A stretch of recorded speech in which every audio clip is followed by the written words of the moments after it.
الشيطان الرجيم بسم الله الرحمن الرحيم لعن الذين كفروا من بني إسرائيل على لسان داود وعيسى ابن مريم ذلك بما عصوا وكانوا يعتدون۔ سورۃ المائدہ آیت نمبر 78۔ گزشتہ آیات میں بنی اسرائیل یہود و نصارہ ان کی بغاوتوں، سرکشیوں، پیغمبروں کی تعلیمات سے انحراف، اس کی سخت وعید، یہ چیزیں بیان کی گئی۔ ان آیات میں ان کے ان اعمال کی وجہ سے ان کے کفریہ کام، شرک اور بے دینی والے قوموں کی وجہ سے ان پر جو لعنت ہوئی اس کا تذکرہ کیا۔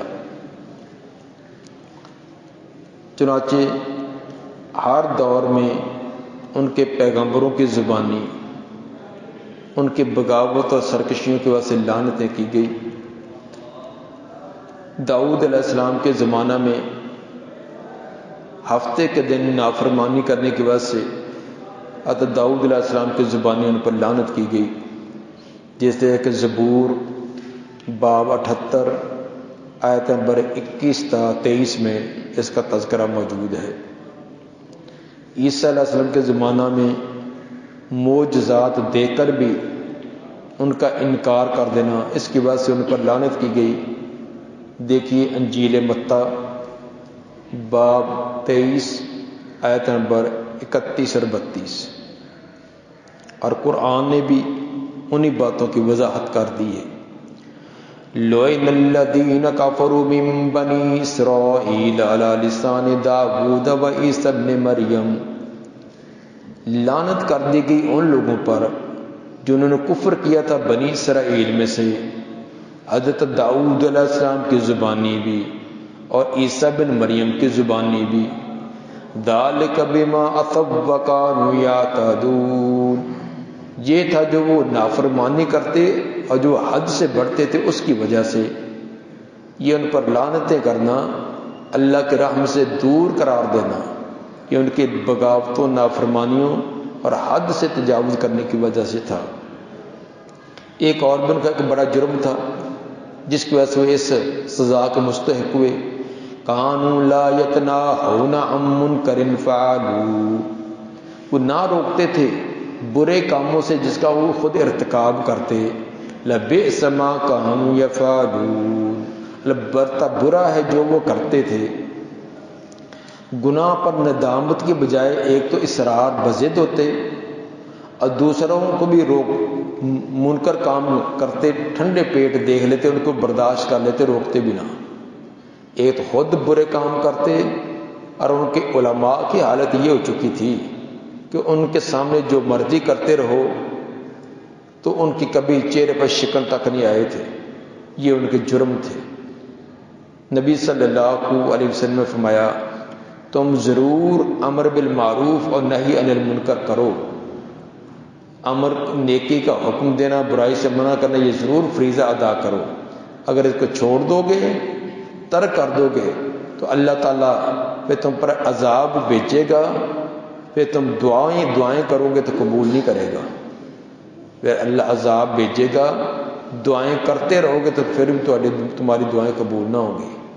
مسند احمد کی حدیث میں 23,363 اور جامع ترمذی کی حدیث نمبر 2169۔ حالات آپ کے سامنے ہیں۔ اب بارش کی شکل میں عذابات، تیز ہوا کی شکل میں عذابات، ژالہ باری کی شکل میں دعائیں کرتے ہیں، دعائیں قبول نہیں ہوتی۔ کیوں نہیں ہوتی؟ یہی وجہ ہے کہ امر بالمعروف اور نہی عن المنکر کا فریضہ چھوڑ دیا گیا۔ ترى كثيرا منهم يتولون الذين كفروا، دیکھے گا تو ان میں سے بہت سارے لوگوں کو، منہم یہودیوں اور منافقین میں سے، دیکھے گا تو ان میں سے بہتوں کو یتولون الذین کفروا، وہ دوستی لگاتی ہیں کافروں سے بڑی دوستی ہے ان کی. لبئس ما قدمت لهم انفسهم، البتہ برا ہے جو آگے بھیجا ان کے لیے ان کے ہاتھوں نے. ان سخط اللہ علیہم، یہ کہ ناراض غصے ہوا ان پر اللہ. وفی العذاب ہم خالدون، اور عذاب کے اندر ہمیشہ ہمیشہ رہیں گے. پہلے اہل کتاب کی بھی یہی حالت رہی، نبی کے دور کے اندر بھی یہودیوں کی یہ روش تھی.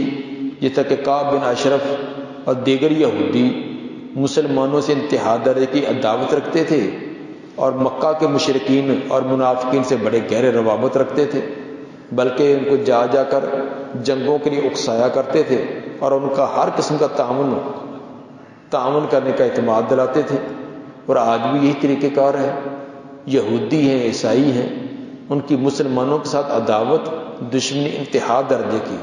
لیکن اس کے برعکس داہریہ قسم کے لوگ، بے دین مشرک، ان کے ساتھ یاریاں ہیں. ہندوؤں کے ساتھ تعلق، سکھوں سے تعلق، اسی طرح جو اللہ کی ذات کے بھی منکر ہیں ان سے بڑی دوستی اور تعلق. لیکن مسلمان جو اللہ کو مانتے ہیں، ان کے پیغمبروں کو مانتے ہیں، ان کے پیغمبروں پر نازل ہونے والی کتابوں کو بھی مانتے ہیں، ان کے ساتھ انتہا درجے کی عداوت اور دشمنی.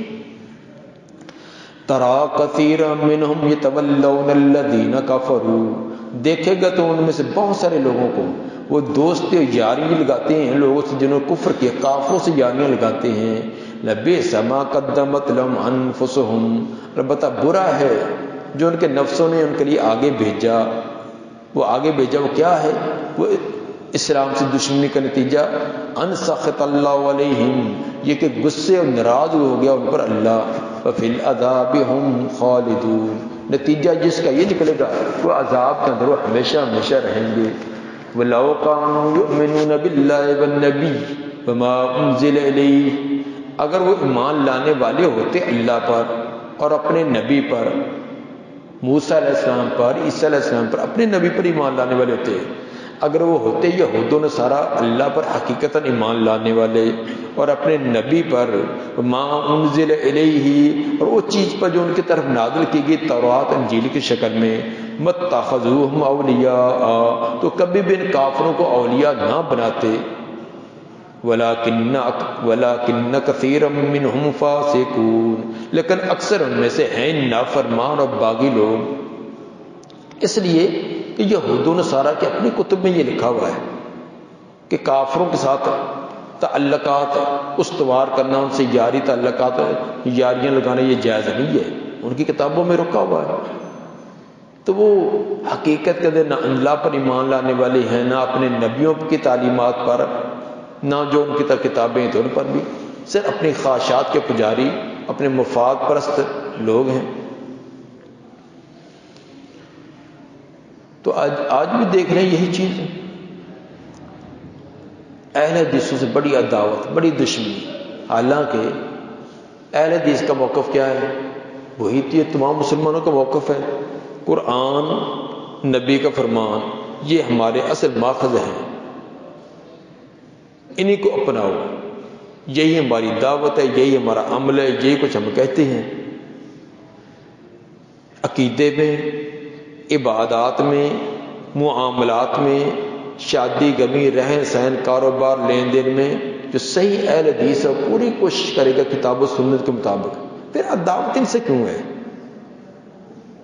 یا تو یہ کہنا ہمارے فلاں حضرت نے کہا تھا، فلاں بزرگ نے کہا تھا، فلاں نے کہا تھا، تمہیں وہ بزرگ پسند نہیں، تمہیں ہمارا حضرت پسند نہیں، ٹھیک ہے اختلاف. لیکن جب ہم وہ کہتے ہیں کہ جس اللہ کو تم مانتے ہو ہم بھی اسی کو مانتے ہیں، جو رسول تمہارا ہے ہمارا بھی وہی رسول، جس قرآن کو تم مانتے ہو ہمارا بھی وہی قرآن، جس نبی کی حدیث کو تم مانتے ہو ہم بھی اسی کو مانتے ہیں. تو آؤ اب میچ کر لو کہ ہمارا طریقہ کار ان تعلیمات کتاب و سنت کے مطابق ہے، یہ تمہارا. اگر تمہارا نہیں ہے تو سٹ کر لو، عداوت و دشمنی کی چیز کی. لیکن سب سے زیادہ نفرت ان سے ہوگی، حتیٰ کہ بے دین سے بے دین اس کے ساتھ تعلق کر لیں گے، لیکن اہل حدیث سے نہیں. لَتَجِدَنَّ أَشَدَّ النَّاسِ عَدَاوَةً، البتہ ضرور آپ پائیں گے سب سے زیادہ شدت والے لوگوں میں سے عداوت کے اندر لِلَّذِينَ آمَنُوا الْيَهُودُ، ان لوگوں کے ساتھ جو ایمان لے یہودیوں کو۔ ایمانداروں کے سب سے زیادہ دشمن لوگوں میں سے اگر آپ نے دیکھنے تو وہ یہودی لوگ ہوں گے۔ وَالَّذِينَ أَشْرَكُوا، اور وہ لوگ بھی جنہوں نے شرک کیا، مشرک بھی۔ اہل ایمان کے سب سے بڑے دشمن لوگوں میں سے یہودی اور مشرک۔ وَلَتَجِدَنَّ أَقْرَبَهُم مَّوَدَّةً لِّلَّذِينَ آمَنُوا الَّذِينَ قَالُوا إِنَّا نَصَارَىٰ، اور سب سے زیادہ قریب پائیں گے محبت اور مودت میں ایمانداروں کے ان لوگوں کو جو کہتے ہیں ہم عیسائی ہیں، ہم نصارہ ہیں۔ ذالک بِأَنَّ مِنْهُمْ قِسِّيسِينَ وَرُهْبَانًا، یہ اس لیے کہ بے شک ان کے اندر کچھ علماء بھی ہیں اور کوئی عبادت گزار بھی ہیں۔ وَأَنَّهُمْ لَا يَسْتَكْبِرُونَ، اور بے شک وہ تکبر بھی نہیں کرتے۔ جو واقعی حضرت عیسیٰ علیہ السلام کی شریعت کو تسلیم کرنے والے عیسائی ہیں، حقیقی عیسیٰ علیہ السلام کی تعلیمات کو ماننے والے، ان کا علم زہد کی رغبت پائی جاتی ہے، کیونکہ دین مسیح کے اندر نرمی، معاف کرنا، درگزر کرنا، اس کی تعلیم بہت زیادہ دی گئی ہے۔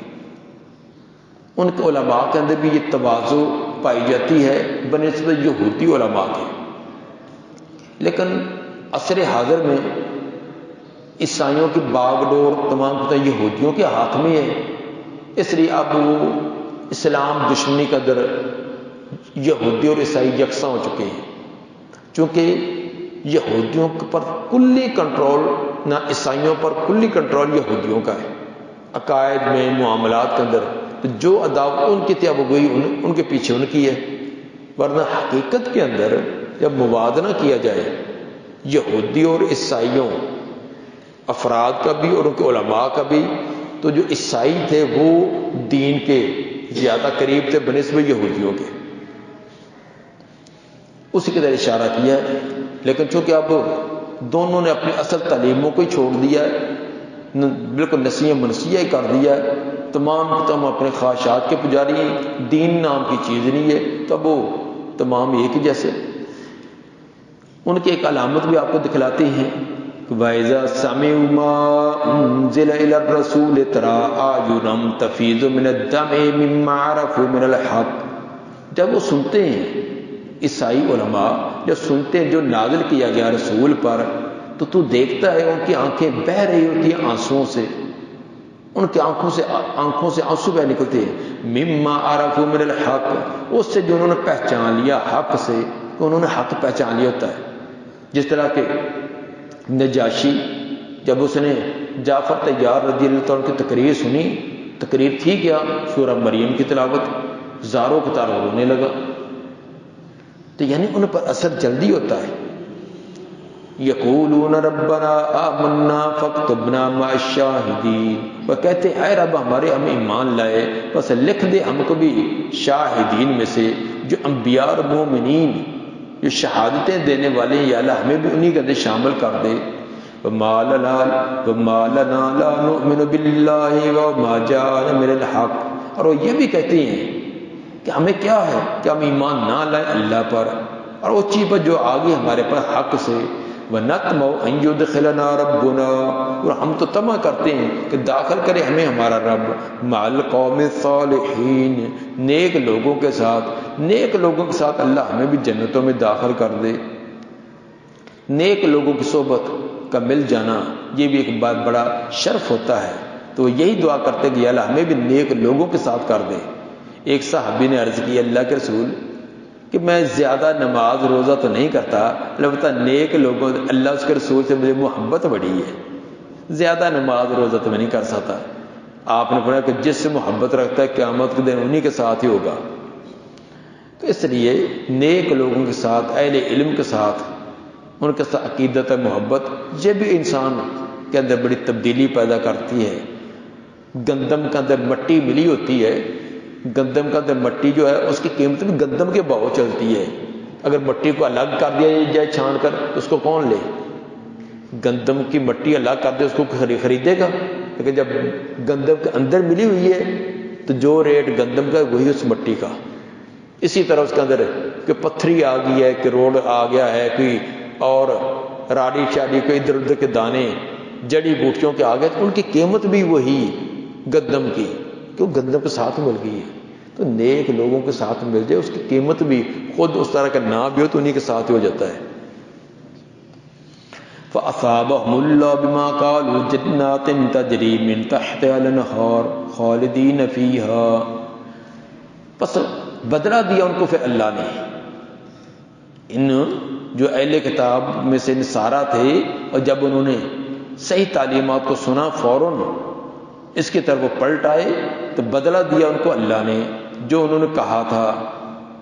کیا دیا بدلہ؟ جنات تجری من تحتها الانہار، باغات جن کے نیچے نہریں جاری، خالدین فیہا، اس کے اندر ہمیشہ ہمیشہ رہیں گے. وذالک جزاء المحسنین، یہ بدلہ ہے محسنین کا، اخلاص سے عمل کرنے والوں کا بدلہ ایسا ہی ہوتا ہے. والذین کفروا وکذبوا بآیاتنا، اور وہ لوگ جنہوں نے کفر کیا اور تکذیب بھی کرتے رہے ہماری آیات کی، اولئک اصحاب الجحیم، یہ ہیں جہنم والے، یہ جہنم میں جانے والے.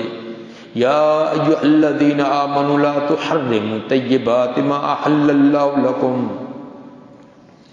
اہل کتاب کے عہد توڑنے کا تذکرہ کرنے کے بعد دوبارہ پھر اصل موضوع بیان کیا ہے. سورت کے شروع میں تھا اوفوا بالعقود، اے ایمان والو عہدوں کو جو تم نے عہد و پیمان کر رکھے ان کو پورا کرو. اب ان عہد و پیمان کی دوبارہ پھر اس کی طرف وضاحت کر دی گئی. ان عہد و پیمان میں سے ایک یہ بھی تھا کہ اللہ کے حلال کردہ کو حلال سمجھنا اور حرام کردہ کو حرام سمجھنا. یا ایھا الذین آمنوا، اے ایمان والو، لا تحرموا طیبات ما احل اللہ لکم، نہ حرام جانو تم پاکیزہ چیزیں جو اللہ نے تمہارے لیے حلال کی. ولا تعتدوا، اور حد سے نہ بڑھو.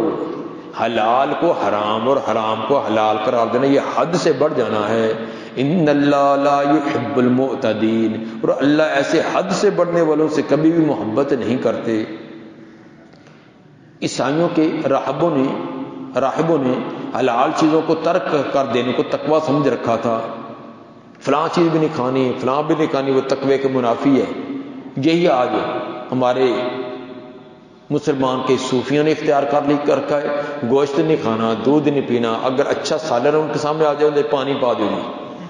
کیوں جی؟ نفس کشی کر رہے ہیں. اسی طرح پھٹے پرانے پہننے، جھونپڑی بنا کر گندے گلیز بن کر رہنا ہے، اور ایسی ان کی حالت ہوتی ہے، اتنی بدبو، حجامت کبھی نہیں کی، اوپر نیچے والے بال کبھی نہیں کاٹے، ناخن بڑے ہوئے، بدبو آ رہی، تو لوگ سمجھتے ہیں بڑی پہنچی سرکار ہے. اور وہ بھی اپنے آپ کو پہنچی سرکار ثابت کرنے کے لیے ایسے کام کرتے ہیں. گلے میں ٹال ڈالے ہیں، لیروں کے تھبا ڈالا ہوا ہے، عجیب قسم کے ان کے بال، ان کی حالت بنی ہوتی ہے، تو لوگ سمجھتے کہ پتہ نہیں کتنی بڑی سرکار ہے. تو یہ عیسائی راہبوں کا اور یہودی یہ ہندو جو پروت ہیں، یہ تو ان کے طریقے ہیں. اسلام کے اندر یہ طرح کی رہبانیت نہیں ہے. اسلام تو صفائی، طہارت، اس کو نصف ایمان کہتا ہے. کپڑا صاف، جسم صاف، رہنا سہنا، کھانا پینا رہ سب پاکیزہ ہو.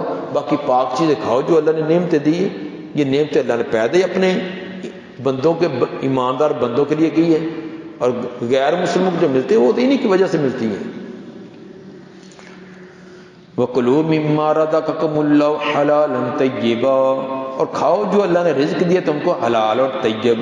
وَاتَّقُوا اللَّهَ الَّذِي أَنْتُمْ بِهِ مُؤْمِنُونَ، اور ڈرو اللہ سے وہ ذات جس پر تم ایمان لاتے ہو. لَا يُؤَاخِذُكُمُ اللَّهُ بِاللَّغْوِ فِي أَيْمَانِكُمْ، اگر کوئی حلال چیز کو نہ کھائے، ویسے طبیعت نہیں مانگتی تو نہ کھائے ٹھیک ہے، لیکن اگر کوئی قسم اٹھا لے کہ یہ حلال چیز میں نے نہیں کھانی، اس کو اپنے آپ پر حرام کی طرح بنا لے، یہ بہت بڑا جرم ہے. اور اس کا کفارہ کیا ہے؟ قسم والا کفارہ ہے. گویا کہ اس نے کہا کہ اللہ کی قسم یہ چیز کو میں نے کبھی نہیں کھانا، حالانکہ وہ حلال تھی.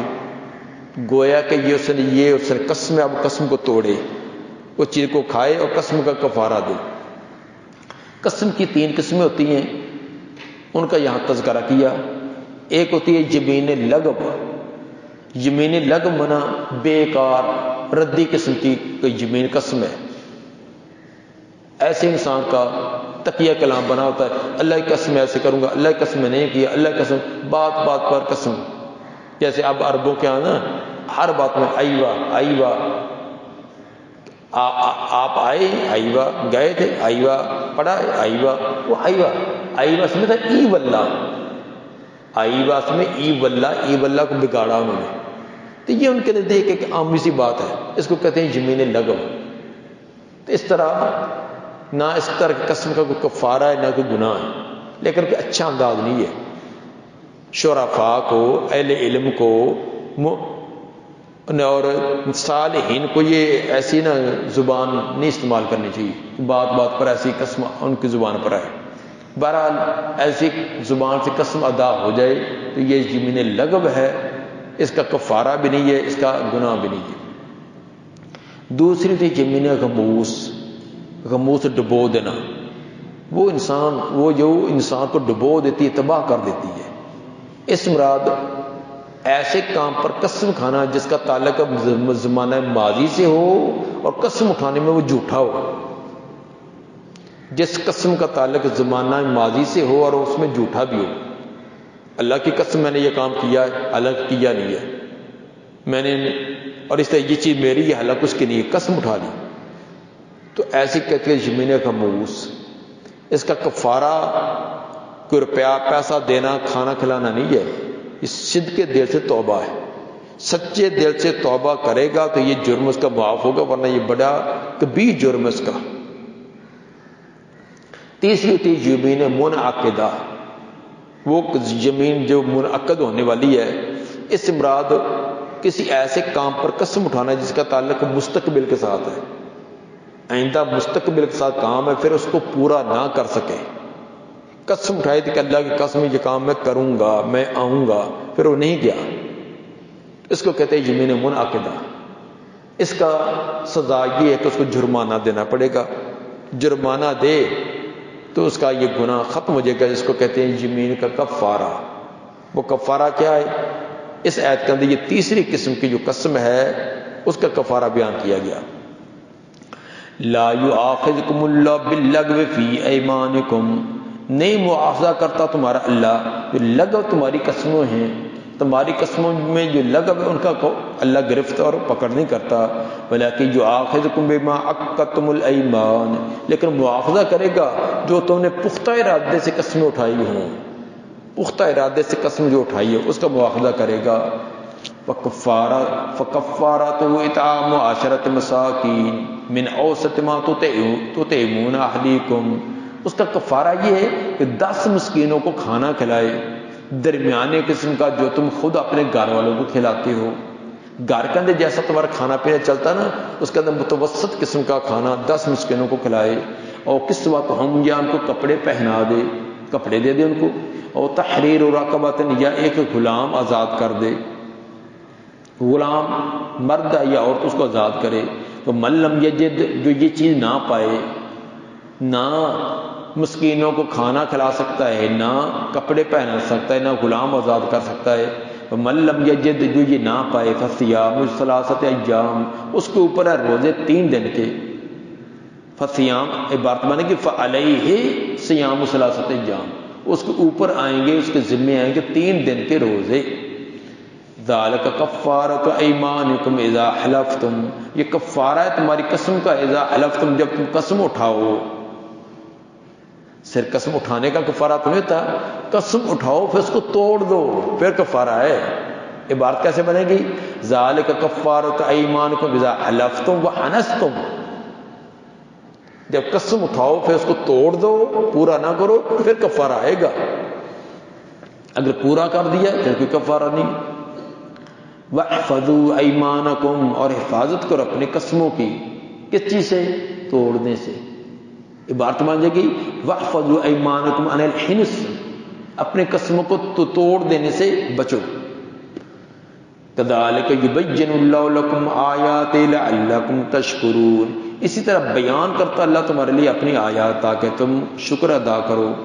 یا ایھا الذین آمنوا انما الخمر والمیسر والانصاب، اے ایمان والو سوائے اس کے لیے شراب، جوا، والانصاب اور بت پرستی، بت، والازلام اور قسمت ازمائی کے تیر، رجسن یہ ساری پلید چیزیں، من عمل الشیطان شیطانی کام، فاجتنبوہ ان سے بچ جاؤ، لعلکم تفلحون تاکہ تم فلاح پا سکو۔ انما یرید الشیطان، سوائے اس کے نہیں شیطان تو چاہتا ہے، ان یوقع بینکم العداوۃ والبغضاء فی الخمر والمیسر، کہ شیطان تو چاہتا ہے کہ واقع کر دے تمہارے اندر دشمنی اور بغض شراب اور جوے کے ساتھ، وَيَصُدَّكُمْ عَنْ ذِكْرِ اللَّهِ، اور وہ چاہتا ہے کہ تمہیں روکے اللہ کے ذکر سے، وَعَنِ الصَّلَاةِ اور نماز سے بھی جو سب سے بڑا ذکر ہے، فَهَلْ أَنْتُمْ مُنْتَهُونَ کیا تم رکنے والے ہو؟ ہے استفہام لیکن استفہام برائے امر، رک جاؤ تم اس کام سے رک جاؤ۔ شراب کے متعلق یہ تیسرا اور آخری حکم ہے۔ پہلے سورۃ البقرہ کے آیت نمبر 219 میں آیا تھا کہ شراب اور جوا ان کا نقصان زیادہ ہے، نفع کم ہے، حرام نہیں کیا تھا، صرف اس سے کچھ کراہت بیان کر دی، ان کے اندر نفع کم ہے، نقصان زیادہ ہے۔ تو جو اچھے ذہن والے لوگ تھے انہوں نے کہا کہ جس کے اندر نفع تھوڑا نقصان زیادہ تو چھوڑ ہی دینی چاہیے، بات اتنی بات سے چھوڑ دی۔ جنہوں نے چھوڑی نہیں تھی ان کے دل کا کراہت ضرور پیدا ہوگی کہ یہ چیزوں کی اچھی نہیں ہے، نقصان زیادہ ہے اور فائدہ ان کا کم ہے۔ پھر اس کے بعد سورہ نساء کی آیت نمبر 43 نازل کی، لا تقربوا الصلاۃ وانتم سکارى، نشے کی حالت میں نماز کے قریب نہیں جانا۔ تو جو سنجیدہ ذہن تھے انہوں نے کہا کہ شراب بھی یہ تو اتنی بری چیز ہے کہ یہ تو نماز سے روکتی ہے، نہیں اس کے قریب نہیں جانا، یہ تو نماز سے روکے گی۔ تو جو زیادہ اس کے رسیہ تھے ان کے پاس بھی لے دے کر ایک دو وقت رہ گئے، زور کے بعد دل چاہ شراب پینے کو نہیں پی، کیونکہ آگے عصر کی نماز ہے، عصر کی نماز تک اس کا نشہ رہے گا، میں نماز نہیں پڑھ سکتا، اس لیے وہ رک جاتے ہیں۔ عصر کے بعد دل چاہ کے تھوڑی سی چسکی لگا لیں، پھر آیا کہ آگے تو مغرب کی نماز ہونے والی ہے، تو مغرب تک نشہ رہے گا، تو نشے کا تو میں نماز نہیں ہوتی تھی اس لیے میں نہیں پیتا۔ مغرب کے بعد دل چاہ کے کھانا پینا کھایا تو چلو ایک پیالہ اس کا بھی پی رہے ہیں، پھر کہا کہ آگے تو عشاء کھڑی ہے، تو عشاء کے بعد کچھ ٹائم ہوتا کہ عشاء کے بعد اگر پی لی جائے تو صبح تک نشہ اتر جاتا ہے۔ تو جو بہت ہی رسیہ تھے کیونکہ حرمت ابھی آئی نہیں تھی تو وہ چلو ان کے پاس لے دے کر ایک وقت رہ گیا، باقی صبح کی نماز کے بعد کون شراب پیتا، کام کاج کرنا ہوتا ہے، یہ نہیں کہ صبح کی نماز کے بعد پی کر کوئی سارے لمبے ہی ہو جائیں، اس وقت کاروبار حرکتیں کرنا ہوتا ہے، جانا آنا ہوتا ہے، یعنی زیادہ سے زیادہ ایک وقت، دو وقت یا ایک وقت ان کے پاس رہ گیا، لیکن کراہت ضرور پیدا ہوگی۔ تیسرے نمبر پر یہ آیت نازل کر دی، کیا انما الخمر والمیسر والانصاب والازلام رجس من عمل الشیطان فاجتنبوہ لعلکم تفلحون۔ 7 طرح شراب کی حرمت 7 انداز میں کی، کیونکہ یہ ام الخبائث ہے، اس کو ام الخبائث، تمام خبیث چیزوں کی جڑ ہے یہ شراب، اس لیے 7 طرح سے اس سے روکا۔ نمبر 1 رجسن، یہ پلید ہے، پلید چیز سے بچنا چاہیے۔ دوسرا عامل الشیطان، شیطانی کام ہے، اس شیطانی کام سے تو بچنا چاہیے۔ تیسرا فاجتنبوہ، سے بچ جاؤ، امر ہے، امر وجوب کے لیے، اللہ حکم دے رہا رکنا چاہیے۔ چوتھا ترک پر، اس کے ترک پر کہا کہ لعلکم تفلحون، اگر چھوڑ دو گے تو تم فلاح پا جاؤ گے، شراب کے چھوڑنے پر تمہیں فلاح کی ضمانت ہے۔ اور چھٹے نمبر پر یہ ذکر سے اور نماز سے روکتی ہے، شراب اتنی بری چیز ہے کہ ذکر سے بھی روکتی ہے، نماز سے بھی روکتی ہے۔ اور 7ویں نمبر پر حکم دے دیا فَهَلْ أَنْتُمْ مُنْتَهُونَ، رکتے ہو، رک جاؤ تم، حال استفہام امر کے لیے، یعنی تمہیں رک جانا چاہیے۔ حدیث کا پلید ہونے کا کہاں ہے؟ پلید ہونے کا رجسن، رجس مانا پلید، رجس کہتے پلید چیز کو ہے، ناپاک اور پلید چیز کو. اگر یہ کپڑا کو لگ جائے نماز ہوگی. بہرحال رجس اس کو کہا گیا ہے، تو اس لیے بہتر یہ کہ دھو ہی لیا جائے، بہتر احتیاط والا پہلو یہی ہے. اگرچہ بات کہتے ہیں کہ رجس اس اعتبار سے کہ یہ نشہ دیتی ہے، نشہ ہوتا ہے جب پئیں گے. تو بہرحال جب قرآن نے جس کو رجس کہا ہے، عمل شیطان کہا ہے، فجتنبوہ، اسے اجتناب کرو کلی طور پر. تو کپڑے وغیرہ کو بھی لگے تو کپڑے کو احتیاط بھی اسی میں دھو لیا جائے. یہ آج کل جتنی پرفیوم ہے ساری اس کے اندر شراب نہیں ہوتی. اگر آپ کی تحقیق ہے کہ اس میں شراب ہے، الکوہل شراب ہے، تو پھر آپ نہ لگائیں. وَأَطِیعُوا اللَّهَ وَأَطِیعُوا الرَّسُولَ، کوہل اللہ کے بندے شراب نہیں ہے، کوہل شراب نہیں ہے. پھر ہے کہ وہ جب آپ لگاتے ہیں تو اس وقت فوراً اڑ جاتا ہے، وہ صرف ایک اس کی خوشبو کو سیو کرنے کے لیے ہوتی ہے. وہ جب پچکاری لگاتے ہیں تو فوراً وہ جو الکوہل ہوتا ہے وہ اڑ جاتا ہے، باقی جو اصل اس کی خوشبو وغیرہ وہ رہ جاتی ہے. ایسے ہی سنا ہے. اگر آپ کی تحقیق ایسے کہ واقعی وہ کپڑوں پر لگتی ہے یا فلاں ہوتی ہے تو اس کو نہ لگائیں. وَأَطِیعُوا اللَّهَ وَأَطِیعُوا الرَّسُولَ وَاحْذَرُوا، اطاعت کرو اللہ کی اور رسول کی اور بچو کس سے؟ وَاحْذَرُوا الْمَعَاصِی، معصیت کا کاموں سے بچو. فَإِن تَوَلَّیْتُمْ، اگر تم پھر گئے، فَاعْلَمُوا أَنَّمَا عَلَىٰ رَسُولِنَا الْبَلَاغُ الْمُبِینُ، جان رکھو کہ ہمارے رسول کے ذمہ تو پہنچا دینا ہے واضح، اور پھر رسول نے وہ کام کر دیا. لَيْسَ عَلَى الَّذِينَ آمَنُوا وَعَمِلُوا الصَّالِحَاتِ جُنَاحٌ، نہیں ان لوگوں پر جو ایمان ہے صالح اعمال کی کوئی گناہ. فیما طعموا، جب جو انہوں نے کھا پی لیا پہلے. اذا متقوا، جب وہ تقوی اختیار کریں. وآمنوا، ایمان لائیں. وعملوا الصالحات، نیک و صالح اعمال کریں. ثم اتقوا، پھر تقوی اختیار کریں. وآمنوا، اور پھر اور ایمان لائے. ثم اتقوا، پھر تقوی اختیار کیا. وَأَحْسَنُوا، اور انہوں نے اچھے عمل کیے. وَاللَّهُ يُحِبُّ الْمُحْسِنِينَ، اور اللہ محبت کرتا ہے محسنین سے، اخلاص سے عمل کرنے والوں سے. تقوی کا 3 مرتبہ تذکرہ کیا. یا تو تاکید ہے کیونکہ شراب ایسی چیز تھی کہ حرام ہونے سے پہلے عربوں کی ایک گھٹی کے اندر پڑی تھی. بچہ پیدا ہوتا تو اس کے منہ میں بھی اور مرنے والے کے بھی منہ میں بھی، اور ان کی کوئی کھانے پینے کی دعوت ایسے سجتی نہیں تھی جب تک شراب نہ ہو. تو یہ تو ان کا، جیسے گندم آپ پورے سال کی جمع کر لیتے ہیں نا سیزن میں، تو شراب کے سیزن میں، کھجور کے سیزن میں ایسے شراب بنا کر وہ 20 مٹکے 30 مٹکے گھر میں جمع کر لیتے پورے سال کی.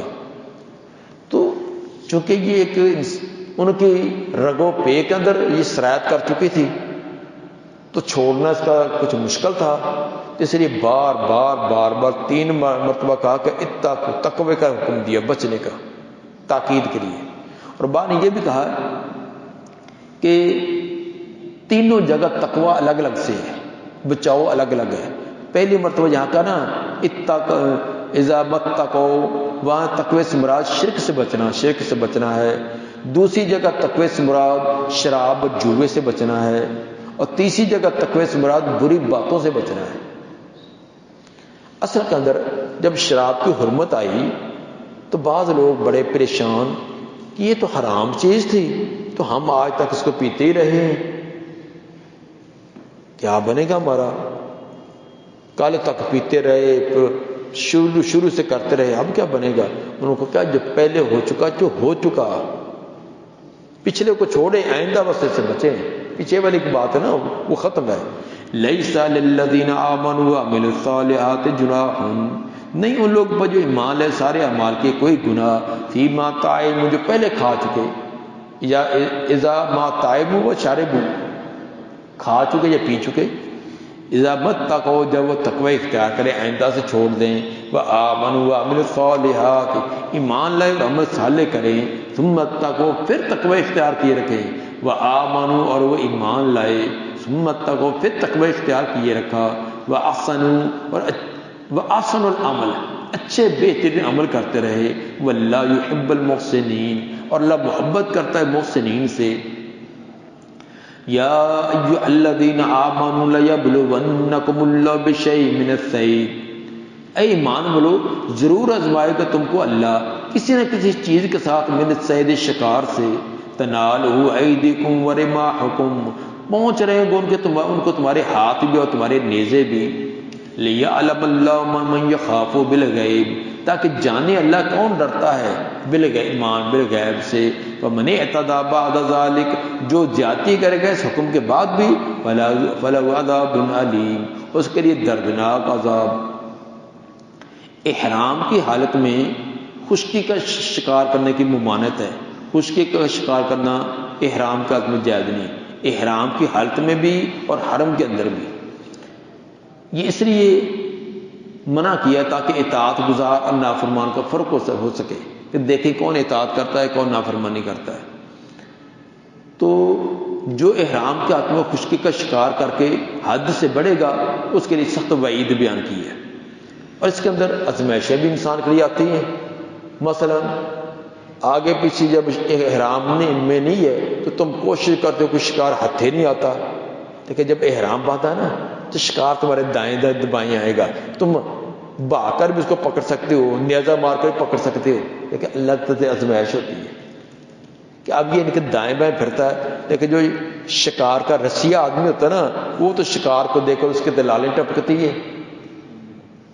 کبھی کبوتر باز کو دیکھے نا کہیں جا رہا اسے، وہ بجلی کے کھمبے کے اوپر کبوتر بیٹھا نا، وہ اگے پہ کھڈے سے جائے گا ادھر ادھر دیکھی جانا، کبوتر کو دیتا جائے گا اگے پہ کھڈے سے جا گئے، کیونکہ اس کے یہی ہوتا ہے۔ اور کتنے ہیں کہ جو اپنی جان بھی گوا دیتے ہیں، چڑھتے جاتے ہیں آگے، بجلی کے تار سے لگتے ہیں، درخت پر چڑھے جاتے ہیں، نیچے گرتے ہیں، چھت سے گرتے ہیں، ان کی نظر اسی کی طرف ہوتی ہے، تو یہ ایک چسکا ہوتا ہے۔ اسی طرح جو شکاری ہوتے ہیں نا ان کو دنیا و معافیت سے غافل ہوتے ہیں، بس پورے کے پورے پیشاب نہیں کریں کہ پیشاب کو دبا کر بیٹھے ہیں، بھوک ہے، پیاس ہے، گرمی ہے، سردی، بس چپ بیٹھے ہیں چھپ کر۔ آپ بھی چھوٹے وہ ٹوکری لا کے بیٹھے ہوں جیسے نا، وہ بھوکے بیٹھے، ماں واجہ مار دی پتر روٹی کھا لا روٹی کھا لا، لیکن ایسے ٹوکری لا کے بیٹھے، ہن بھی چڑی آئی ہن بھی آئی، تو وہ یہ بھی ایک چسکا ہے شکاریوں کا۔ تو اللہ کا سے ازمائش بھی ہے، اور یہ بات بھی ہے کہ حرم کے اندر اللہ نے پرندوں کو بھی یہ شعور دیا ہے، جانوروں کو بھی، ان کو پتہ ہے کہ یہ حرم ہے، حرم کے اندر ہمیں کوئی پکڑے گا نہیں، انسانوں کے قریب پھرتے رہتے ہیں۔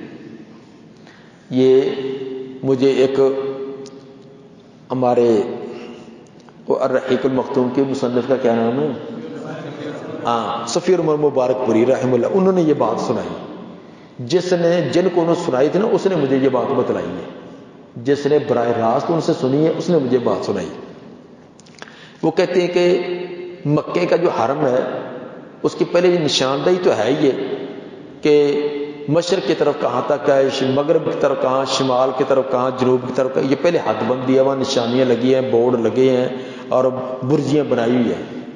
تو کچھ سال پہلے حکومت نے کہا کہ دوبارہ پھر پیمائش کرو کہ یہ پرانی ہماری حد بندیاں کیا ان کے اندر کوئی فرق تو نہیں ہے، نئے پیمانوں کے ساتھ اس کی پوری تحقیق کرو۔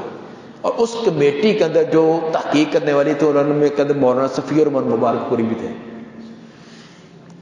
وہ فرماتے ہیں کہ جب ہم حرم کی حدود کے پاس جاتے ہیں نا، جہاں سے آگے حرم ختم ہو جاتا ہے، تو ہم کئی جانوروں کو دیکھتے تو حرم سے باہر ہیں تو ہمیں دیکھ کر بھاگ کر حرم کے اندر آ جاتے ہیں۔ مثلا یہ لائن ہے نا کہ ادھر حرم نہیں ہے ادھر حرم ہے، تو جب ہم دیکھتے ہیں نا کہ وہ باہر ہے تو ہمیں دیکھ کر ادھر ہو جاتے ہیں، ہم قریب پھرتے ہوئے اٹھتے ہی نہ، بھاگتے ہی نہ۔ یہ ہم نے خود مشاہدہ کیا، گویا کہ اللہ نے ان کو بھی یہ شعور دیا ہے کہ ہم لائن سے ادھر ہو جائیں گے فلاں جگہ، پھر ہمیں پکڑے گا نہیں۔ یہ مبارک پوری صاحب نے یہ خود یہ ان کو سنایا۔ یا ایھا الذین آمنوا لا یبلونکم اللہ بشیء من الصید، اے ایمان والو ضرور آزمائے گا اللہ تم کو کسی نہ کسی شے کے ساتھ شکار سے، تنالوا ایدیکم جن کو تمہارے ہاتھ بھی پہنچ رہے ہوں گے، تم اپنے ہاتھوں سے ان کو پکڑ سکتے ہو، ورماحکم تمہارے نیزے بھی پہنچ رہے ہوں گے، لیعلم اللہ من یخاف بالغیب تاکہ اللہ جانے کون ڈرتا اس سے بالغیب، ایمان بالغیب کے ساتھ، فمن اعتدی بعد ذلک فلہ عذاب علیم جو حد سے بڑھے اس کے بعد اس کے لیے دردناک عذاب۔ یا ایھا الذین آمنوا لا تقتلوا الصید وانتم حرم، اے ایمان والو نہ قتل کرو شکار کو اس حال میں کہ تم حرم احرام کی حالت میں ہو، حرم احرام کی حالت میں، ومن قاتل منکم متعمدا، جو قتل کرے اس کو تو میں سے جان بوجھ کر، ایک لا علمی کے ساتھ جو ایسے جاتے جاتے پاؤں کے نیچے کوئی چیز آ گئی ہے، یا گاڑی چلا رہا تھا نیچے کوئی ہرنا آ گیا، کوئی اور چیز آ گئی، یا اس طرح کے جاتے ہوئے، وہ تو غیر قصدن، ایک ایک آمدن جو کہ شکار کرے، جو قتل کرے شکار کو تم میں سے آمدن، فجزاء مثل ما قاتل من النعم يحكم به ذو عدل منكم، اس کا بدلہ جس نے آمدن احرام کا میں شکار کر لی اس کو کیا سزا ملے گی؟ بس بدلہ اس کا مثل اسی کے جو اس نے قتل کیا ہے جانور، جیسا جانور اس نے شکار کیا ہے اسی طرح کا پالتو جانور اس کی شکل و صورت والا وہ قربانی دے۔ یحکم به ذو عدل منکم، فیصلہ کریں گے اس بات کا دو انصاف والے تم میں سے، دو آدمی فیصلہ کریں کہ جو تو نے شکار کیا ہے اسی طرح کا پالتو جانوروں میں سے کون سا جانور بنتا ہے۔ مثلا ہرن کیا ہے تو ہرن کی مثل بکری ہوگی، بکری کو قربانی میں دے، ہدیے میں دے۔ اگر نیل گائے اس نے کی ہے تو عام گائے اس کے برابر ہوگی۔ اسی طرح کوئی جانور اس کے قریب قریب، اگر اس کی مثل سوری نہیں ہے تو مثل مانوی، ویسے چڑیا کی ہے، کبوتر کی ہے، اس طرح کا نہیں ہے تو اس کی قیمت پھر ادا کر دے۔ فیصلہ کریں گے اس میں دو انصاف والے تم میں سے، ہدیم بالغ الکعبہ، اس حال میں کہ وہ قربانی پہنچنے والی ہو کعبے تک۔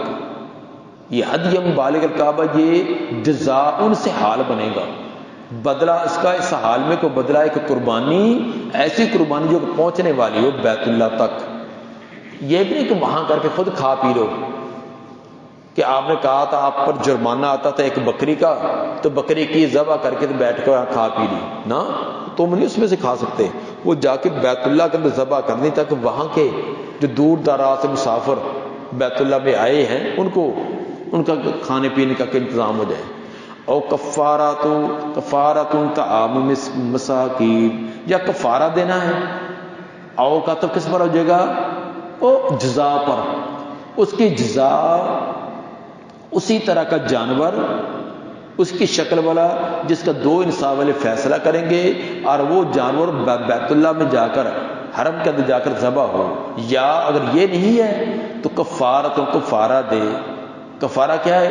طعام مساکین ہے، یا طعام مساکین ہے، یا مبتدا معصوف، طعام مساکین اس کی خبر، وہ ہے مسکینوں کو کھانا کھلانا۔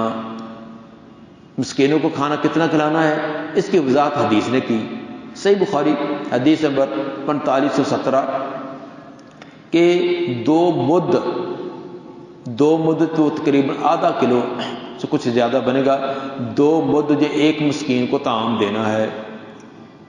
یا یہ نہ ہو تو پھر ہر 2 مد کے غلہ کے عوض ایک روزہ رکھنا ہے۔ یہ کعب بن عجرہ رضی اللہ عنہ کی روایت ہے صحیح بخاری میں۔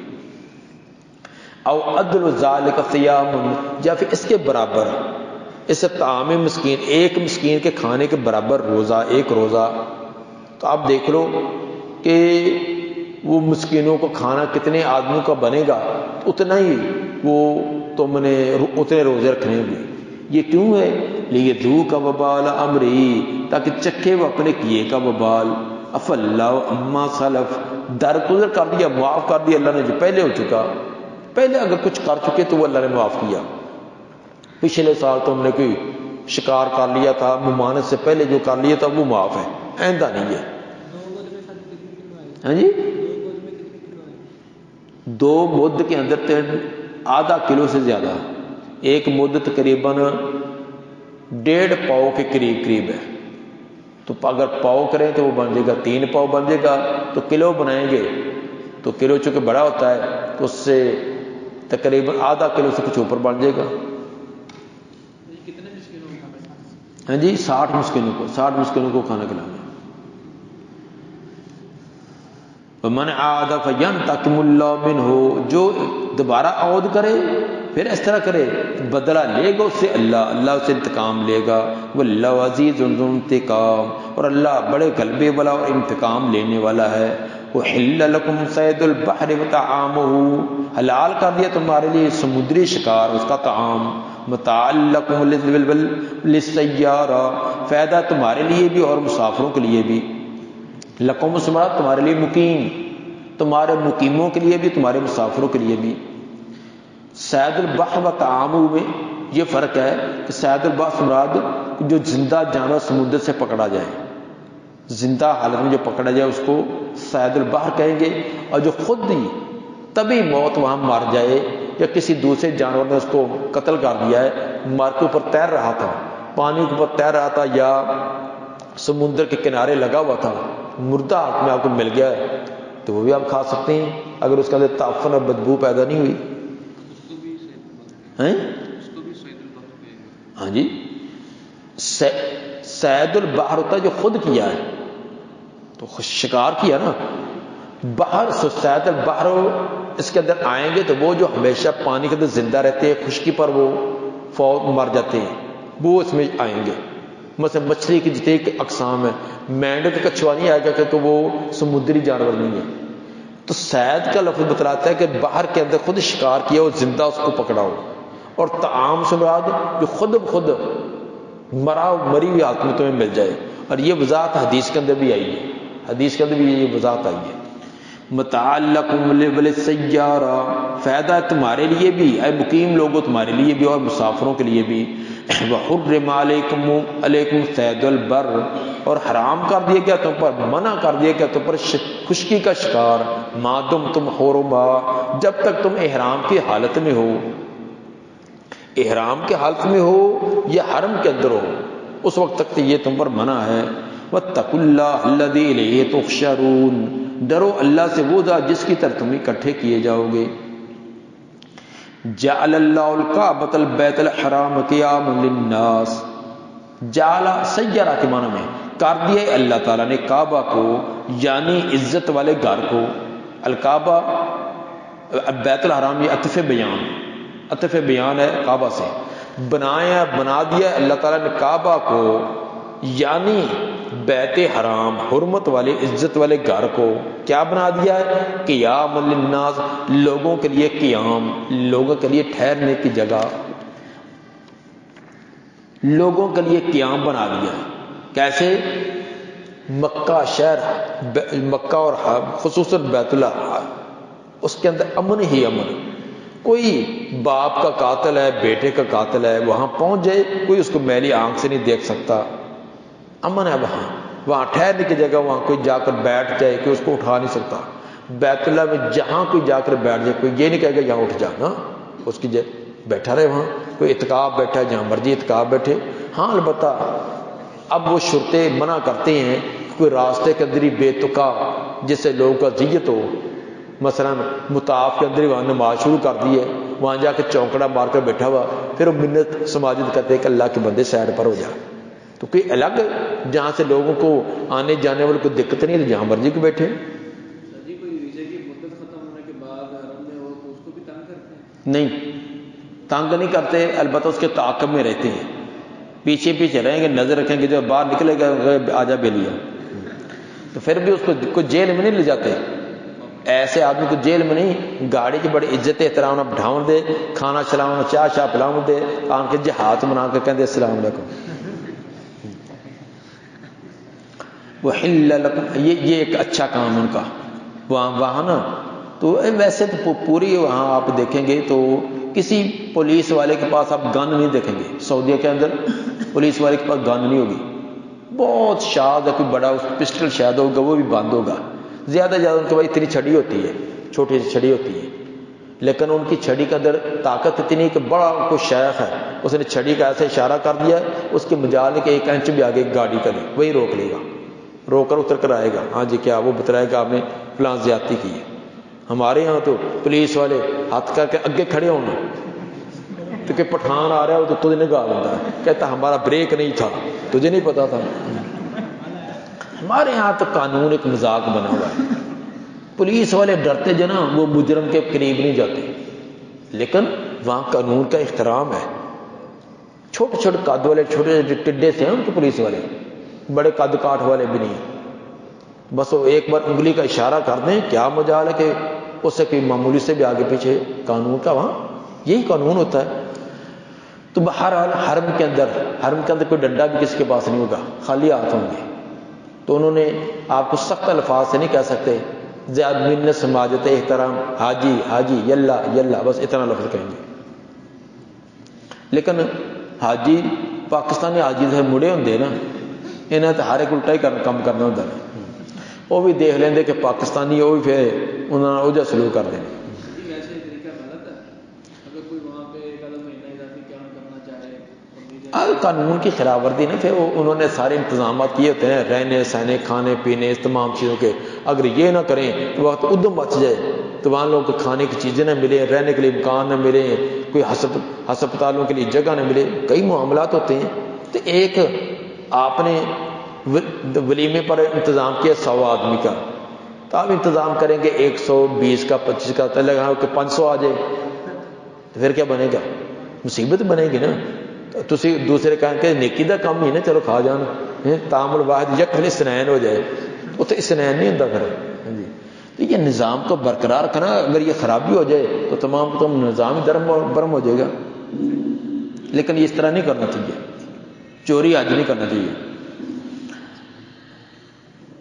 جعل اللہ الکعبۃ البیت الحرام بنا دیا اللہ تعالیٰ نے کعبہ کو یعنی حرمت والے گھر کو قیام للناس لوگوں کے قیام کے لیے والشہر الحرام اور حرمت والے مہینے والہدیہ اور قربانی ہدی والقلائد قلادہ ڈالے ہوئے جانور یہ تمام کو بیت اللہ کے اور مکے کے اندر قیام کا ذریعہ بنا دیا. ذالک لتعلم ان اللہ یعلم ما فی السماوات وما فی الارض یہ سب کچھ اس لیے تاکہ تم جان لو کہ بے شک اللہ جانتا ہے جو آسمانوں اور زمین میں وان اللہ بکل شیء علیم بے شک اللہ ہر شے کو خوب جانتا ہے. جب ہر چیز کو جانتا تو جو اسے احکام دیے وہ ٹھیک ٹھیک دیے ہیں تمہارا فائدہ اسی میں ہے اس کے خلاف نہ کرو. ان کا کیا مطلب ہوگا وہ شہر الحرام شہر الحرام حرمت والے 4 مہینے جو ہیں ذوالقعدہ ذوالحجہ محرم اور رجب ان کے اندر جنگ کے تار ساری منع.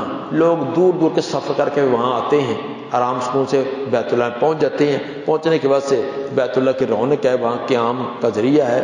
ہدی اور قلائد دور دراز کے مسافر آئے ہوتے ہیں وہاں قربانیاں آ رہی ہیں ذبح ہو رہی ہیں گوشت ان کو مل رہا ہے ان کے کھانے پینے بھی چلتے ہیں اپنی عبادت بھی کر رہے ہیں تو ان کو اس طرح کے وافر مقدار میں کھانا بھی ملتا ہے. اعلموا ان اللہ شدید العقاب جان لو اللہ سخت عذاب سزا دینے والا ہے. وان اللہ غفور رحیم یہ بھی جان لو کہ اللہ بہت بخشنے والا بہت رحم کرنے والا بھی ہے. اس کے عذاب بھی بڑے سخت ہیں اور اس کی رحمت بھی بہت زیادہ ہے. تو ایمان جو ہے نا خوف اور رجا کے بین بین ہے جس طرح کہ سورہ اعراف کے آتے ہیں 56 میں نا ودعوا خوفا وطمعا اس کو پکارو خوف بھی ہو اور طمع بھی ہو. تو ایک چیز ہو ڈر ہی ڈر بس اللہ نے معاف نہیں کرنا بس ہمیں نہیں معاف کرنا نہیں میں بڑا گناہ گار ہوں میں نے نہیں معاف کرنا. اللہ کہتا چل پہ کھچو نہیں جو میری رحمت سے اتنا مایوس ہو گیا ایسے بھی طریقے نہیں. اور یہ بھی نہیں اللہ بڑا غفور رحیم ہے جو مرضی کرو اس کو تو 100 ماؤں سے زیادہ پیار ہے تو کہ ہمیں سزا دے گا جو مرضی کرو. اتنا بے خوف بھی نہ ہو جو ہر جرم کرتے جاؤ اور اتنا پریشان بھی نہ ہو جو کہ اس کے رحم سے مایوس ہو جو کہ مجھ پر رحم نہیں ہے اس کے بین کیفیت ہونی چاہیے. اعلموا ان اللہ شدید العقاب وان اللہ غفور رحیم. ما علی الرسول الا البلاغ نہیں ہے رسول کے ذمہ مگر پہنچا دینا. واللہ یعلم ما تبدون وما تکتمون اور اللہ جانتا ہے جو تم ظاہر کرتے ہو جو تم چھپاتے ہو. قل لا یستوی الخبیث والطیب کہہ دیجئے نہیں برابر خبیث اور پاک. خبیث مراد حرام اور طیب حلال چیز کبھی بھی برابر نہیں ہو سکتی. ولو اعجبک کثرت الخبیث اگرچہ تجھے بڑا پسند ہے خبیث چیزوں کی کثرت حرام کی کثرت تمہیں بڑی پسند ہو. حرام جو نا بڑی زیادہ مقدار میں آتا ہے انسان کو پسند تو بڑا نا کہ تنخواہ تو ہے میں 40,000 تو جڑے اتوں بنتا ہے ہاضا میرے فضل ربی جو اتوں بنتا ہے وہ ماشاءاللہ مہینے کا 5-6 لاکھ بن جاتا ہے. کوٹھی بھی ہے بنگلہ بھی ہے کار بھی ہے فلاں بھی ہے فلاں بھی. تو یہ جو تو فضل ربی جڑا نا اصل چ فضل وڈی انہوں نے فضل وڈی ہے انہوں فضل ربی بنایا انہوں نے. تو یہ نا یہ لگتا تو بڑا اچھا ہے لیکن اللہ کے نزدیک یہ حرام اور حلال برابر نہیں. اس طرح سود بیٹھے بٹھائے نہ کہ محنت نہ کہ کوشش پہ بینک میں 5 لاکھ روپیہ جمع کیا، مہینے کا پورا خرچہ آ رہا ہے 5 کا 5 وہ اسی طرح ہے. ما الکل لا یستوی الخبیث والطیب، کہہ دیے خبیث اور طیب، حرام اور حلال، جائز اور ناجائز، اچھی اور بری چیز یہ برابر نہیں ہو سکتی. ولو اعجبک کثرۃ الخبیث، اے مخاطب اگرچہ تجھے خبیث چیز پسند زیادہ اس کی کثرت پسند ہی ہو، فاتقوا اللہ یا اولی الالباب، اور ڈر جو اللہ سے اے عقل مندو، لعلکم تفلحون، تاکہ تم فلاح پا سکو. یا ایھا الذین آمنوا لا تسألوا عن اشیاء ان تبد لکم تسؤکم، اے ایمان والو نہ سوال کرو تم اشیاء کے بارے میں اگر ظاہر کر دی جائے تمہیں تو تمہیں بری لگیں. وان تسألوا عنها حين ينزل القرآن، اگر تم سوال کرو گے ان چیزوں کے بارے میں جس وقت قرآن نازل کیا جا رہا ہو تو تبد لکم، کہ ممکن ہے تمہارے لیے ظاہر کر دی جائیں. فاللہ عنہا، اللہ نے درگزر کیا تم سے، اس سے جو پہلے ایسے سوال کر لیے ان سے درگزر کیا. واللہ غفور حلیم، اور اللہ بڑا بخشنے والا تحمل کرنے والا ہے. بلا ضرورت سوال کرنے کی ممانعت ہے. نبی صلی اللہ علیہ وسلم نے فرمایا کہ جرم کے اعتبار سے سب سے بڑا وہ انسان ہے جس کے سوال کرنے کی وجہ سے کوئی حلال چیز کو حرام کر دیا. اس نے ایسے بے تکے سوال کر دیے جس کی وجہ سے سوال کی وجہ سے ان کو حرام کر دیا. یہ بہت جرم کے اعتبار سے سب سے بڑا بخاری مسلم کی روایت ہے. بخاری کی حدیث نمبر 7289 اور مسلم کی حدیث نمبر 2358. ایک بار آپ خطبہ دے رہے تھے تو حج کا تذکرہ کیا کہ آپ نے فرمایا کہ حج فرض ہے. ایک آدمی سوال کرنے لگا اللہ سور ہر سال، آپ نے کہا بیٹھ جا چپ کر کے. اگر میں کہہ دیتا کہ ہر سال تو پھر پتہ لگتا نا، پھر ہر سال آ کے کرتا تو ایسے بے تکے سوال نہ کرے کیا کرو. یہ صحیح مسلم کی روایت، صحیح مسلم کا حدیث 1337. تو ایسے سوال سے روکا گیا ہے کہ جس کی ضرورت نہیں، ہاں ضرورت ہے، الجھن ہے، پوچھو. تو ایسے سگرے کبرے جوڑتے رہنا اور ایسے سوال جن کا نہ آج تک اس کی صورت پیش آئی ہے نہ کبھی آ سکتی ہے. اگر آپ نے اس کی شکلیں دیکھنی ہے تو فقہ اٹھا کر دیکھ لیں، خصوصاً فتاوی قاضی خان، فتاوی عالمگیری. ایسی شکلیں بنائی ہیں، ایسی شکلیں بنائی ہیں کہ جو آج تک ممکن ہی نہیں. مثلا کہتے ہیں کہ کتا اور بکری ان دونوں آپس میں ملاپ کریں. کتا اور بکری کا ملاپ ہوا تو بچہ پیدا ہوا. بچہ جو ہے نا اس کا سار جو ہے وہ کتے کی طرح ہے، پچھلا حصہ بکری کی طرح ہے. اب وہ بچہ حلال ہے یا حرام ہے؟ کہتے تم کرو ایسے کرو، اس کو لکاؤ ڈنڈا مارو. اگر بوں بوں کرے تو وہ حرام ہے، کتا ہے. اگر میں کرے تو بکری پھر حلال ہے.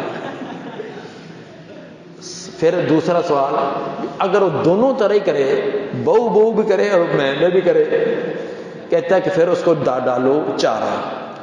اگر چارہ کھائے تو پھر وہ بکری ہے، اگر گوشت کھائے پھر کتا ہے. اگر دونوں چیزیں کھا لے، گوشت بھی کھا لے چارہ بھی کھا لے، کہتے پھر اس کو کرو ذبح کر کے اس کی انتڑیاں دیکھو کہ اس کی انتڑیاں بکری والی ہیں یا کتے والی ہیں. اگر کتے والی تو حرام، اگر بکری والی تو حلال. بریلی مولوی تھا وہ اس کو کہہ رہا تھا، کہتا ہے حضرت علی سے سوال ہوا تھا. یہ کہاں حضرت علی سے سوال ہوئے تھے؟ جھوٹ ہے. حضرت علی رضی اللہ تعالیٰ یہ سوال کرتے انہوں نے زور نہ تھپڑ مارنا سن دے بیوقوف. دیکھے یہ کوئی سوال ہے؟ سمجھیے یہ اب اس طرح کے سوال بے. اسی طرح ایک عورت کو 2 بچیاں پیدا ہوں، دونوں جڑوی ہوں، جڑوی ایسے ہوں کہ ان کی کمریں جڑی ہوئی ہے، ایک کا منہ ادھر ہے ایک کا منہ ادھر، اسی طرح جوان ہو جائیں. اب ان دونوں کا نکاح ایک مرد سے کریں یا الگ الگ سے کریں؟ اگر ایک سے کرتی ہیں تو 2 بہنوں کا ایک ہی مرد کے نکاح میں جانا یہ جائز نہیں ہے. اگر الگ الگ کرتے ہیں تو ایک مباشرت کرے گا تو دوسری دیکھے کہ یہ کیا. اب یہ کہ سوال بنتے تک بنتا کہ سوال اس طرح کے کئی سوال بنائے ہیں بے ورقوں کے ورقے کالے کے لیے. یہ بے تکی چیزیں. یہ فقہ کتابوں میں دیکھ لیں. اور جو پہلی جو ہے وہ تو فتاوی قاضی خان میں ہے، دوسری کا نہیں میرے ذہن میں. تو بہرحال اس طرح بے شمار قسم کے سوالات، اور یہ نہیں، ہاں جو شکل پیش آئی ہے الجھن ہے وہ پوچھیں.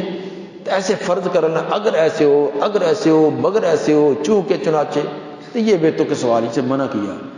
یا ایھا الذین آمنوا، اے ایمان والو، لا تسألوا عن اشیاء، نہ سوال کرو تم چیزوں کے بارے میں، ان تبد لکم تسؤکم، اگر ظاہر کر دی جائے تو تمہیں بری لگے.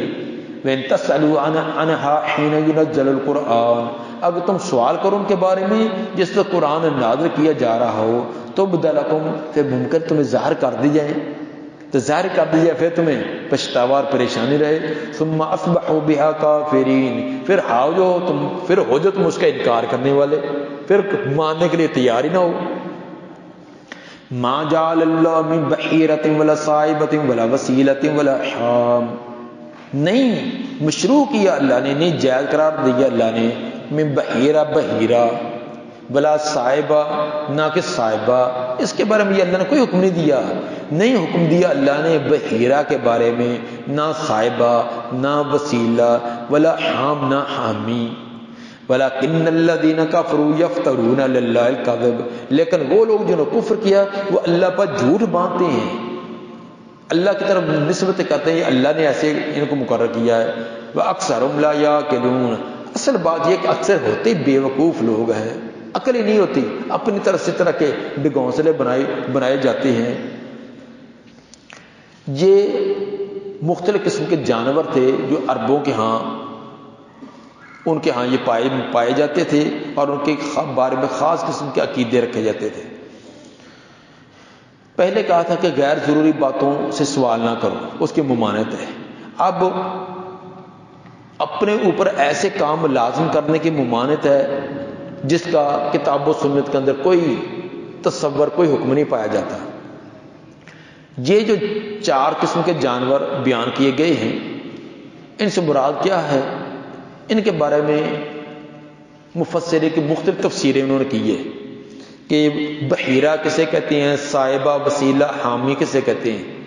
اصل کے اندر عرب جو کسی ایک نظریے کے حامل نہیں تھے، بلکہ ہر قبیلے کے اپنے عقائد و نظریات تھے، اس لیے انہوں نے ہر ایک نے اپنے اپنے انداز میں ان کو نظریے رکھے ہوئے تھے. مفسرین نے جو بھی تفسیریں کی ہیں، کسی نے ایک قبیلے کے نزدیک کیا تھے، کسی نے دوسرے، کسی تیسرے، وہ کی تعارض نہیں اس میں. مثلا بحیرہ کے بارے میں کئی تفسیریں، تو چونکہ وہ جاہل لوگ تھے، ہر ایک کی اپنے اپنے رسم و رواج تھے، اپنے عقیدے تھے. جس طرح آج بھی یہ راوی کے لوگوں کو دیکھ لیں، ان کے اپنے رسمیں، اپنے رواج، اپنے طریقے، ایک علاقے کے اپنے، دوسرے کے اپنے، تیسرے کے اپنے، اور عجیب قسم کے ان کے عقیدے ہیں، وہی ان کا دین ایمان ہے. بحیرہ جو عام جن کو بیان کیے سعید بن مسیب رحمہ اللہ نے، ان 4 جانوں کی جو تفسیر کی میں وہ بتلاتا ہوں. سعید بن مسیب مشہور تابعی ہیں، عظیم محدث ہیں، مسجد نبی کے خطیب امام ہیں، انتہا درجے کے نیک صالح. کسی نے پوچھا سعید بن مسیب سے، جب دیکھتے ہیں آپ مسجد میں ہوتے ہیں تکبیر اولیٰ کے ساتھ ہی، تو کبھی کوئی نماز پیچھے بھی رہی ہے؟ کہنے کہ 40 سال ہو گئی ہے، 40 سال اذان سے پہلے میں مسجد میں ہوتا ہوں. 40 سال ہو گئے ہیں 5 اذانوں میں، اذان سے پہلے میں مسجد میں ہوتا ہوں. یہ ہے ان کے نیکی تقویٰ. تو ہمیں اگر کہہ دیا جائے کہ ایک دن کی 5 نمازوں کا کوئی بتلائے کہ اذان سے پہلے مسجد میں ہو، کوئی ایک کہہ دے، چلو کہ 2 نمازوں کا کہہ دے کہ اذان سے پہلے مسجد میں، سوال ہی نہیں ہے. لیکن 40 سال 5 نمازیں کہتے ہیں کہ میں مسجد میں ہوتا ہوں جب اذان ہوتی ہے، میں اذان ہونے کے بعد کبھی مسجد میں نہیں آیا. یہ ان کی تفسیر ہے سعید بن مسیب کی. وہ کہتے ہیں بحیرہ جس جانور کا دودھ نکالنا چھوڑ دیتے کہ یہ جانور، یہ اونٹنی ہے، یہ گائے ہے، یہ فلاں دربار کے نام کی ہے، اس کا دودھ پینا پر حرام ہے. بس وہ دربار والے جانے تو وہ جانے، گھاس دانا دن کا ہم ڈالیں گے، دودھ تمام ان کے وہاں کے جو درویش بیٹھے ہوتے ہیں ان کے لیے. یہ تھا ان کا بحیرہ کے بارے میں کہ بحیرہ جانور یہ دربار کے نام پر چھوڑا ہوتا تھا. بعد میں بحیرہ سے مراد یہ بھی لیا ہے کہ وہ اس کا کان چیر دیتے. جانور پیدا ہوا ہے یہ فلاں دربار کے نام کا، اس کے کان کو نہ تھوڑا چیرا لگا دیتے. یہ علامت ہوتی ہے کہ یہ فلاں گدی اور درگاہ کے نام کی گائے ہے، تو یہ جو مرضی کرے کھائے پیے جہاں مرضی اسی دربار کی نظر ہونی ہے. بعد میں بحیرہ کا یہ منع کیا. دوسرا صائبہ. صائبہ جو جانور آستانے کے نام پر کھلا چھوڑ دیا جاتا کہ جہاں مرضی چرتا پھرتا رہے، اس پر نہ ہم نے سواری کرنی ہے نہ اس پر سامان لادنا ہے، بس وہ ایک بزرگ ہے. اب کسی کے گھر میں جائے، کسی کے کھیت میں جائے، باغ میں جائے، اجاڑا کرے، جو مرضی کرے، کوئی اس کو شیر تک نہیں کہہ سکتا. جیسے درباراں دی گاواں پھر لیے کہ نہیں، ہمارے یہاں بھی گائیں ان کے گلوں میں پٹکے ڈالے ہوتے ہیں. لوگوں کا عقیدہ یہ ہے کہ اگر ہم نے اس کو گائے کو کچھ کہہ دیا تو یہ تو ہمارے ساتوں کے ساتوں خاندان اڑ جائیں گے. اور جو مجاور ہوتے ہیں نا، انہوں نے ان کے گلے کے اندر لمبے لمبے جھولے ڈالے ہوتے ہیں، نظریں آ رہی ہیں، نیاز آ رہی ہے، فلاں آ رہی ہے، پتہ نہیں کیا عقیدے بنے ہیں. وہ جو پھرتے ہوتے ہیں لے کر، انہوں نے کبھی استنجا بھی نہیں کیتا. نماز تو دور کی بات، انہوں نے کبھی استنجا بھی نہیں کیا. کبھی ان سے نماز پوچھ لو کہ نماز، ان کی شاید یہ بھی نہ پتہ کہ نمازیں ہوتی کتنی ہیں.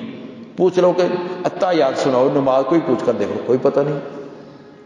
اور لوگ سمجھتے ہیں کہ یہ ان بزرگوں کو کچھ کہہ دیا، ان گایوں کو کچھ کہہ دیا تو پتہ نہیں ہمارا کیا نقصان ہو جائے گا. یہ تھا صائبہ. وسیلہ. وسیلہ وصل سے ہے لگاتار جوڑنا. تو جس اونٹنی سے لگاتار 2 یا 3 مادہ پیدا ہو جاتی نا، کیونکہ اونٹنی جو نا مادہ یہ زیادہ قیمتی ہوتی ہے اونٹ کی بنسبت، تو جو اونٹنی لگاتار 2 یا 3 بچیاں دے دیتی تو کہتے ہیں بھئی یہ تو بڑی بزرگ نے اونٹنی ہے، بس اب اس نے 2-3 بچیاں دے دی، اب یہ فلاں دربار کے نام پر وقف ہے، یہ اب دربار کے نام پر جائے گی، اب ہم اس کو اپنے استعمال میں نہیں رکھیں گے. کہ یہ تو بڑی بزرگ ہے، اس نے ہمیں 2 بچیاں 3 بچیاں فائدے میں دے دی. یہ صائبہ. وسیلہ. حامی. حامی نر اونٹ کو کہتے تھے جس نر اونٹ کے نطفے سے ایک مقرر تعداد بچے پیدا ہو جاتے. مثلا 5 اونٹنیوں کو اس پر جفتی کی ہے، ان کو بچہ جن گیا ہے، 10 اونٹنیاں، ہر ایک اپنا تھا، کسی کا 5، کسی کا 8، کسی کا 7. جس نر اونٹ کی جفتی سے ایک خاص مقدار بچے جنم دیتے تو وہ اونٹ بھی بزرگ ہو جاتا. یہ بڑی بڑی سرکار ہے جی. اس سرکار کے تو نطفے سے اتنے بچے پیدا ہو گئے ہیں، اس سرکار کو بھی چھوڑ دو فلاں دربار کے نام سے. تو یہ تھے زمانہ جاہلیت کے اندر کچھ جانوروں جو ان کو خاص عقیدے سے چھوڑے ہوتے تھے غیر اللہ کے نام پر. اور یہی اسی کی ملتی جلتی شکلیں، نام الگ ہیں، انداز وہی ہے. درباروں کے، گدیوں کے، درگاہوں کے، کسی نے فصل چھوڑی ہے، کسی نے جانور چھوڑا ہے.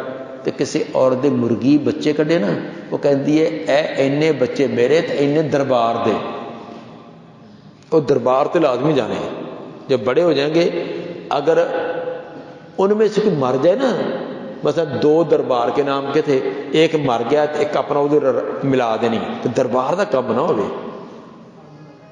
تو اگر کوئی مسجد کے نام تک کیتا ہے، مدرسے کے نام تک مر گیا تو مر گیا، صحیح اس نے کیتا ہی سی نا، مر گیا ٹھیک ہے، اللہ کے نام کے کیے تو اللہ لے گیا. ما جعل اللہ من بحیرۃ، نہیں مقرر کیا اللہ نے کوئی بحیرہ، نہ کوئی صائبہ، نہ کوئی وسیلہ، نہ کوئی حام، یہ اللہ نے کوئی مقرر نہیں کیے. ولکن الذین کفروا، لیکن کافر لوگ، یفترون علی اللہ الکاذب، وہ اللہ پر جھوٹ باندھتے ہیں، کہتے ہیں اللہ نے مقرر کیے، اللہ نے مقرر، اللہ نے کہاں مقرر کیے. اکثرهم لا یعقلون، انہوں میں سے اکثر عقل ہی نہیں کرتے. فَإِذَا قِيلَ لَهُمْ تَعَالَوْا إِلَىٰ مَا أَنزَلَ اللَّهُ وَإِلَى الرَّسُولِ، جب ان کو کہا جاتا کہ آؤ اس کی طرف جو اللہ نے نازل کیا، جو اس کی طرف جو اللہ نے نازل کیا اور رسول کی طرف آ جاؤ. قَالُوا حَسْبُنَا مَا وَجَدْنَا عَلَيْهِ آبَاءَنَا، تو کہتے ہیں ہمیں تو کافی جس پر پایا اپنے آباء و اجداد کو. نہ ہمیں نہیں، ہم ہمارے باپ دادے پردادے، وہ ہے بیوقوف ہی سی کوئی ایسے ہی کرتے تھے. یہ ایک جاہل لوگوں کی دلیل کہ باپ دادا ایسے کرتے تھے. باپ دادا اگر سے بیچارے کو ان کو دورانی قاعدہ بھی نہ آتا ہو، آپ اپنے باپ دادا دیکھ لیں، چلو آپ کے باپ تو ہوں گے، دادا پردادا کو دیکھ لیں. ہمارے دادے پردادے اکثر وہ تھے جو بیچارے بالکل ان پڑھ تھے، نہ ان کو دنیا کا کوئی علم تھا نہ کہ دین کا، دلیل جی باپ دادے کرتے تھے۔ ہمارے ایک بزرگ اپنے بزرگوں کی ایک کرامت سنایا کرتے تھے بڑے شوق سے، جب 5-6 بیٹھتے نا بابے وہ کہتی مجلس تو سنا دے، کہتے ہمارے ایک بزرگ سی ماشاءاللہ۔ اچھا جی کیسے سی؟ کہتے کہ بزرگ سے 2 لوٹے میں استنجا کرتے سی، یہ میں نے اپنے کانوں سے سنا، 2 لوٹیاں میں استنجا کرتے تھے، بڑے بزرگ سی، انہوں نے بزرگ یہ ہے کہ 2 لوٹیاں میں استنجا کرتے۔ میں ان کے سامنے بول تو نہیں سکتا تھا لیکن میں سائڈ پر آ کے بڑا ہنستا، حالانکہ میں چھوٹا بچہ ہی تھا نا، لیکن مجھے بڑی ہنسی آتی تھی، یہ کیا ان کی کرامت ہے کہ 2 لوٹیاں میں استنجا کرتے تھے۔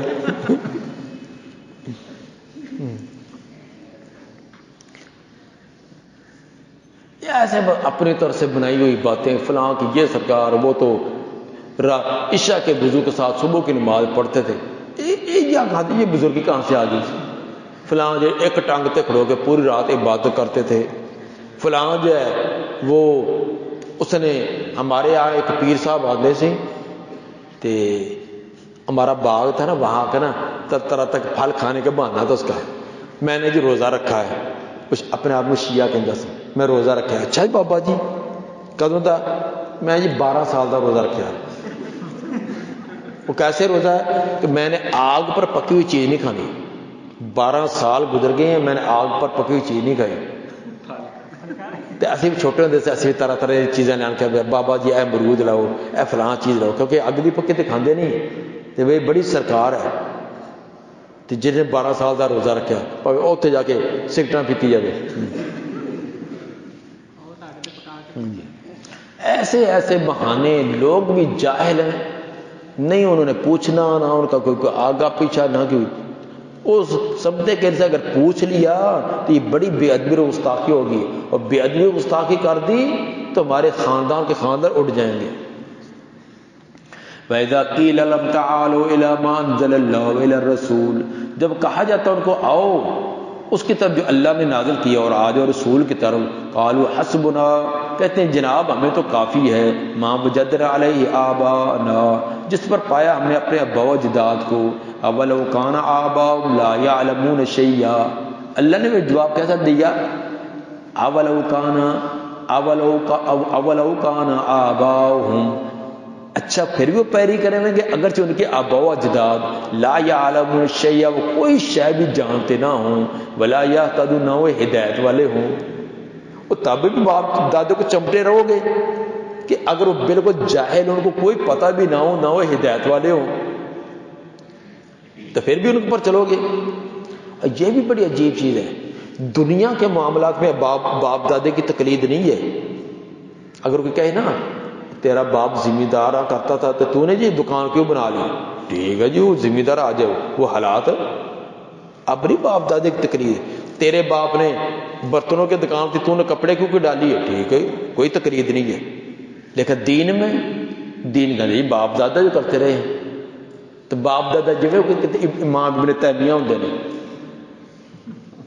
بھی باپ دادا ان کو آتا کیا تھا، ان تو بیچاروں کو یہ بھی نہیں پتا تھا کہ ان کو تشہد سن کر دیکھ لیں، ان کو تحیات ان کا سبحانک اللہ نہیں ان کو صحیح آتی تھی، ان کو تو انگوٹھے کا نہیں پتا کہ دایاں انگوٹھا لگایا جاتا ہے یا بایاں، سائن کرنے تو دور کی بات، تو باپ دادے کو پایا جی۔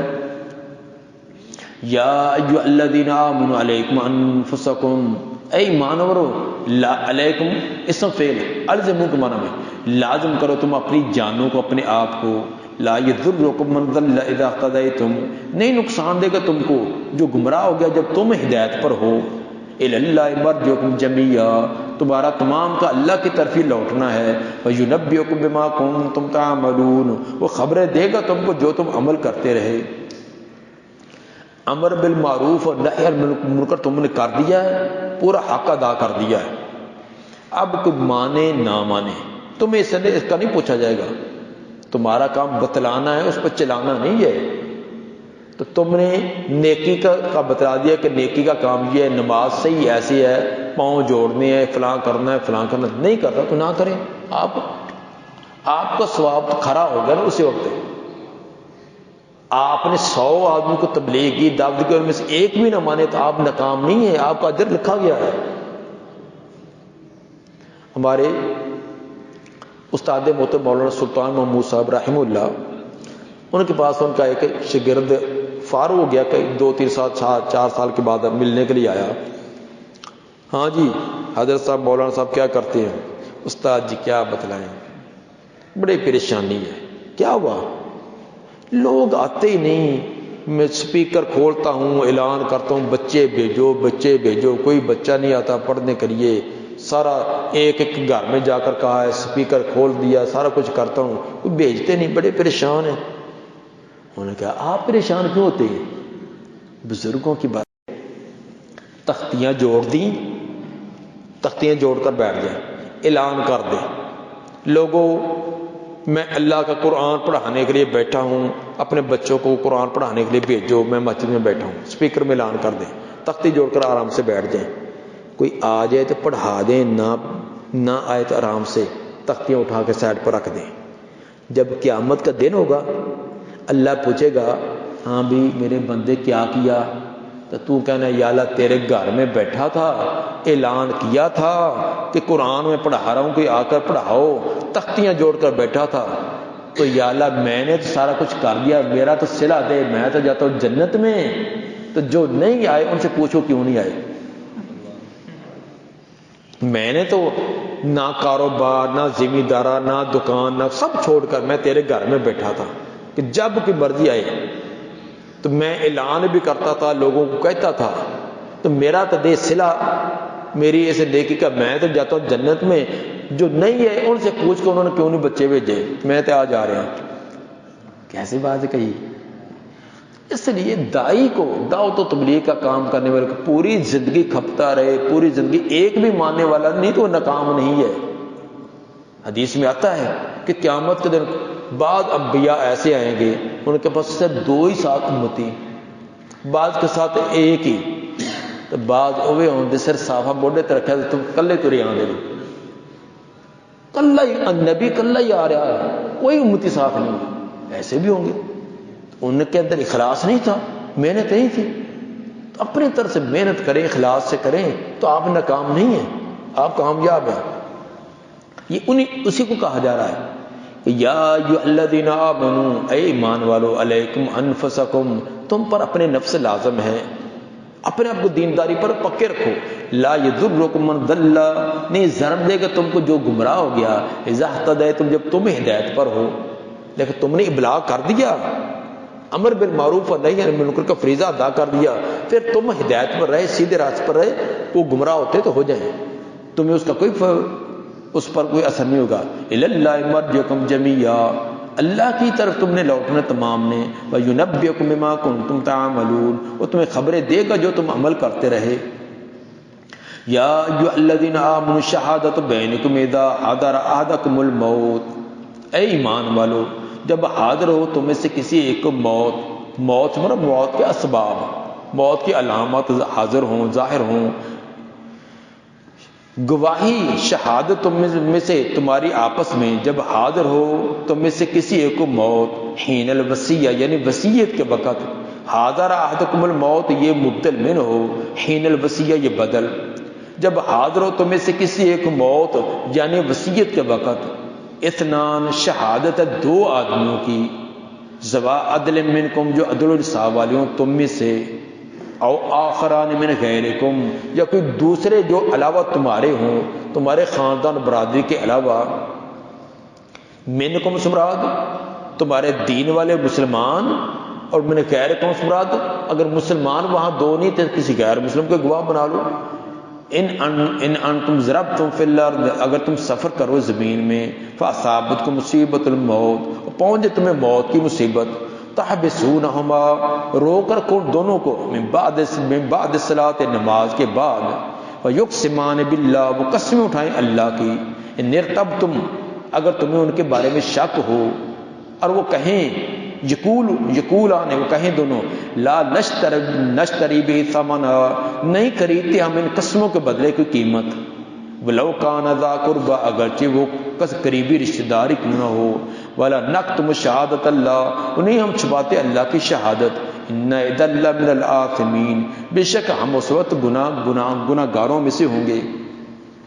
مطلب یہ ہے کہ اگر کوئی آدمی سفر پر ہے، سفر پر بیمار ہو گیا ہے، تو سفر پر وہ تجارت وغیرہ کے لوگ جاتے تھے تو تجارت کے لیے قیمتی مال تو ہوتا ہی ہے، روپیہ پیسہ لے کر گیا وہاں سے سامان خریدنا یا خرید کر لا رہا تھا قیمتی سامان، اور راستے میں کوئی بیماری وغیرہ ہو گئی، حادثہ ہو گیا، سواری سے گر پڑا، اب موت کی علامت نظر آ رہی ہے، تو ایسے کرے کہ اپنے قافلے والوں میں سے 2 آدمی کو گواہ بنائے، وہ کہے کہ یہ ہے میرا مال، تو میرے تو بچنے کی کوئی امید نہیں ہے، یہ میرے ورثاء کو پہنچا دینا۔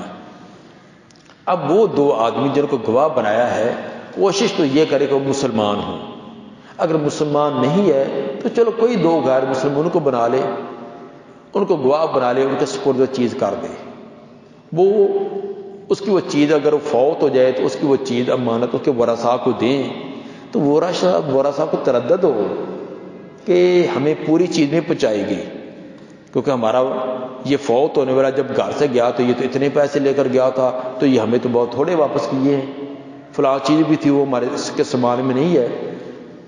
تو ان 2 کو جن کو وہ سپرد کی تھی چیز، جنہوں نے واپس لی، ان کو کہو کہ نماز کے بعد ٹھہرو، سارے لوگ یہاں آئیں گے تو تم نے یہ قسم اٹھانی ہوگی کہ اللہ کی قسم یہی مال وہ دے کر گیا تھا۔ اگر قسم اٹھا دے تو ٹھیک ہے، وہ بری ہے، اگر انہوں نے جھوٹ بولا تو اللہ کے ہم مجرم بنیں گے۔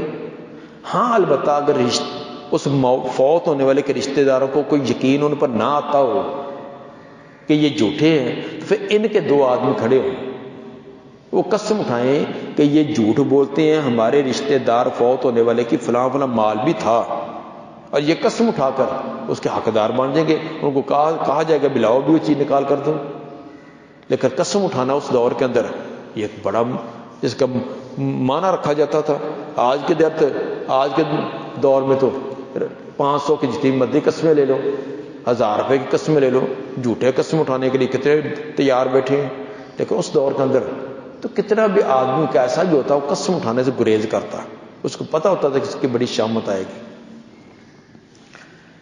اسی کا تذکرہ کیا ہے کہ یا ایھا الذین آمنوا شہادت بینکم، اے ایمان والو تم میں سے آپس کی گواہی، اذا حضر احدکم الموت جب تم میں سے کسی ایک کو موت حاضر ہو، حین الوصیہ وصیت کے وقت، اثنان شہادت ہے 2 آدمیوں کی، ذوا عدل منکم جو عدل و انصاف والے ہوں، منکم وہ تم میں سے ہوں یعنی تمہارے دین میں سے دین پر ہوں، او آخران من غیرکم یا پھر کوئی دوسرے جو تمہارے دین کے علاوہ غیر ہوں، ان انتم ضربتم فی الارض اگر تم سفر کرو زمین میں، فاصابتکم مصیبت الموت اور پہنچ جائے تم کو موت کی مصیبت، تحبسونہما ان دونوں آدمیوں کو روک کر رکھو، من بعد صلاۃ نماز کے بعد، حدیث کے اندر صلاۃ العصر کا ایک عصر کے بعد روک کر رکھو، ویقسمان باللہ وہ دونوں قسمیں اٹھائیں اللہ کی، کب ان ارتبتم اگر تمہیں شک ان میں، اگر شک نہیں ہے تو ٹھیک ہے پھر قسمیں لینے کی ضرورت نہیں ہے، اور وہ قسمیں سے بات اٹھا کر یہ کہیں کہ لا نشتری بہ ثمنا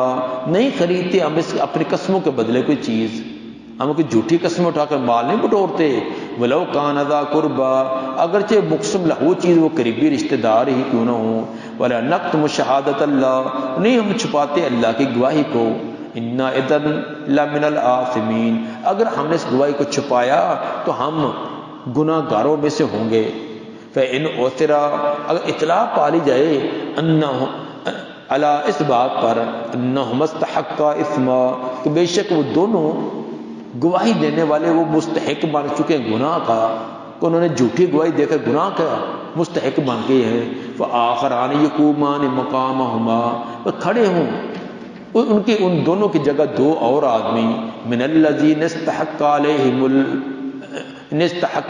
الاولیان جن کے خلاف گناہ کا ارتکاب کیا گیا تھا، ان کی جگہ کھڑے ہوں، اولیان جو اس کے زیادہ قریبی رشتہ دار ہیں، متوفی عنہا فوت ہونے والا، فوت ہونے والے کے جو قریبی رشتہ دار ان میں سے وہ کھڑے ہوں، فیقسمان باللہ، وہ قسمیں اٹھائیں اللہ کی، اور یہ کہے کہ لشہادتنا احق من شہادتہما، ہماری گواہی زیادہ حقدار ہے ان کی گواہی سے، کیونکہ ہم سچے ہیں اور ہم اس کے رشتہ دار ہیں۔ اور ساتھ یہ بھی کہیں وما اعتدینا، ہم ان پر کوئی زیادتی نہیں کرتے، واقعی ہمارے مرنے والے کا یہ مال تھا، انا اذا لمن الظالمین، بے شک ہم اس وقت ظالموں میں سے ہوں گے۔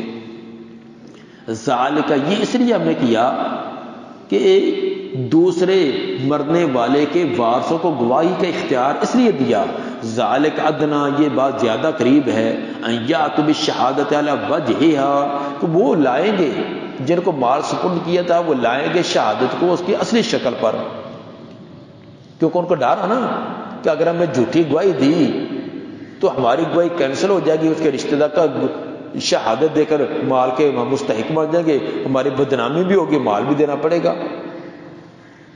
او یخافوا ان ترد ایمان بعد ایمانہم، یا وہ ڈریں گے کہ رد کر دی جائے گی ان کی قسموں کے بعد۔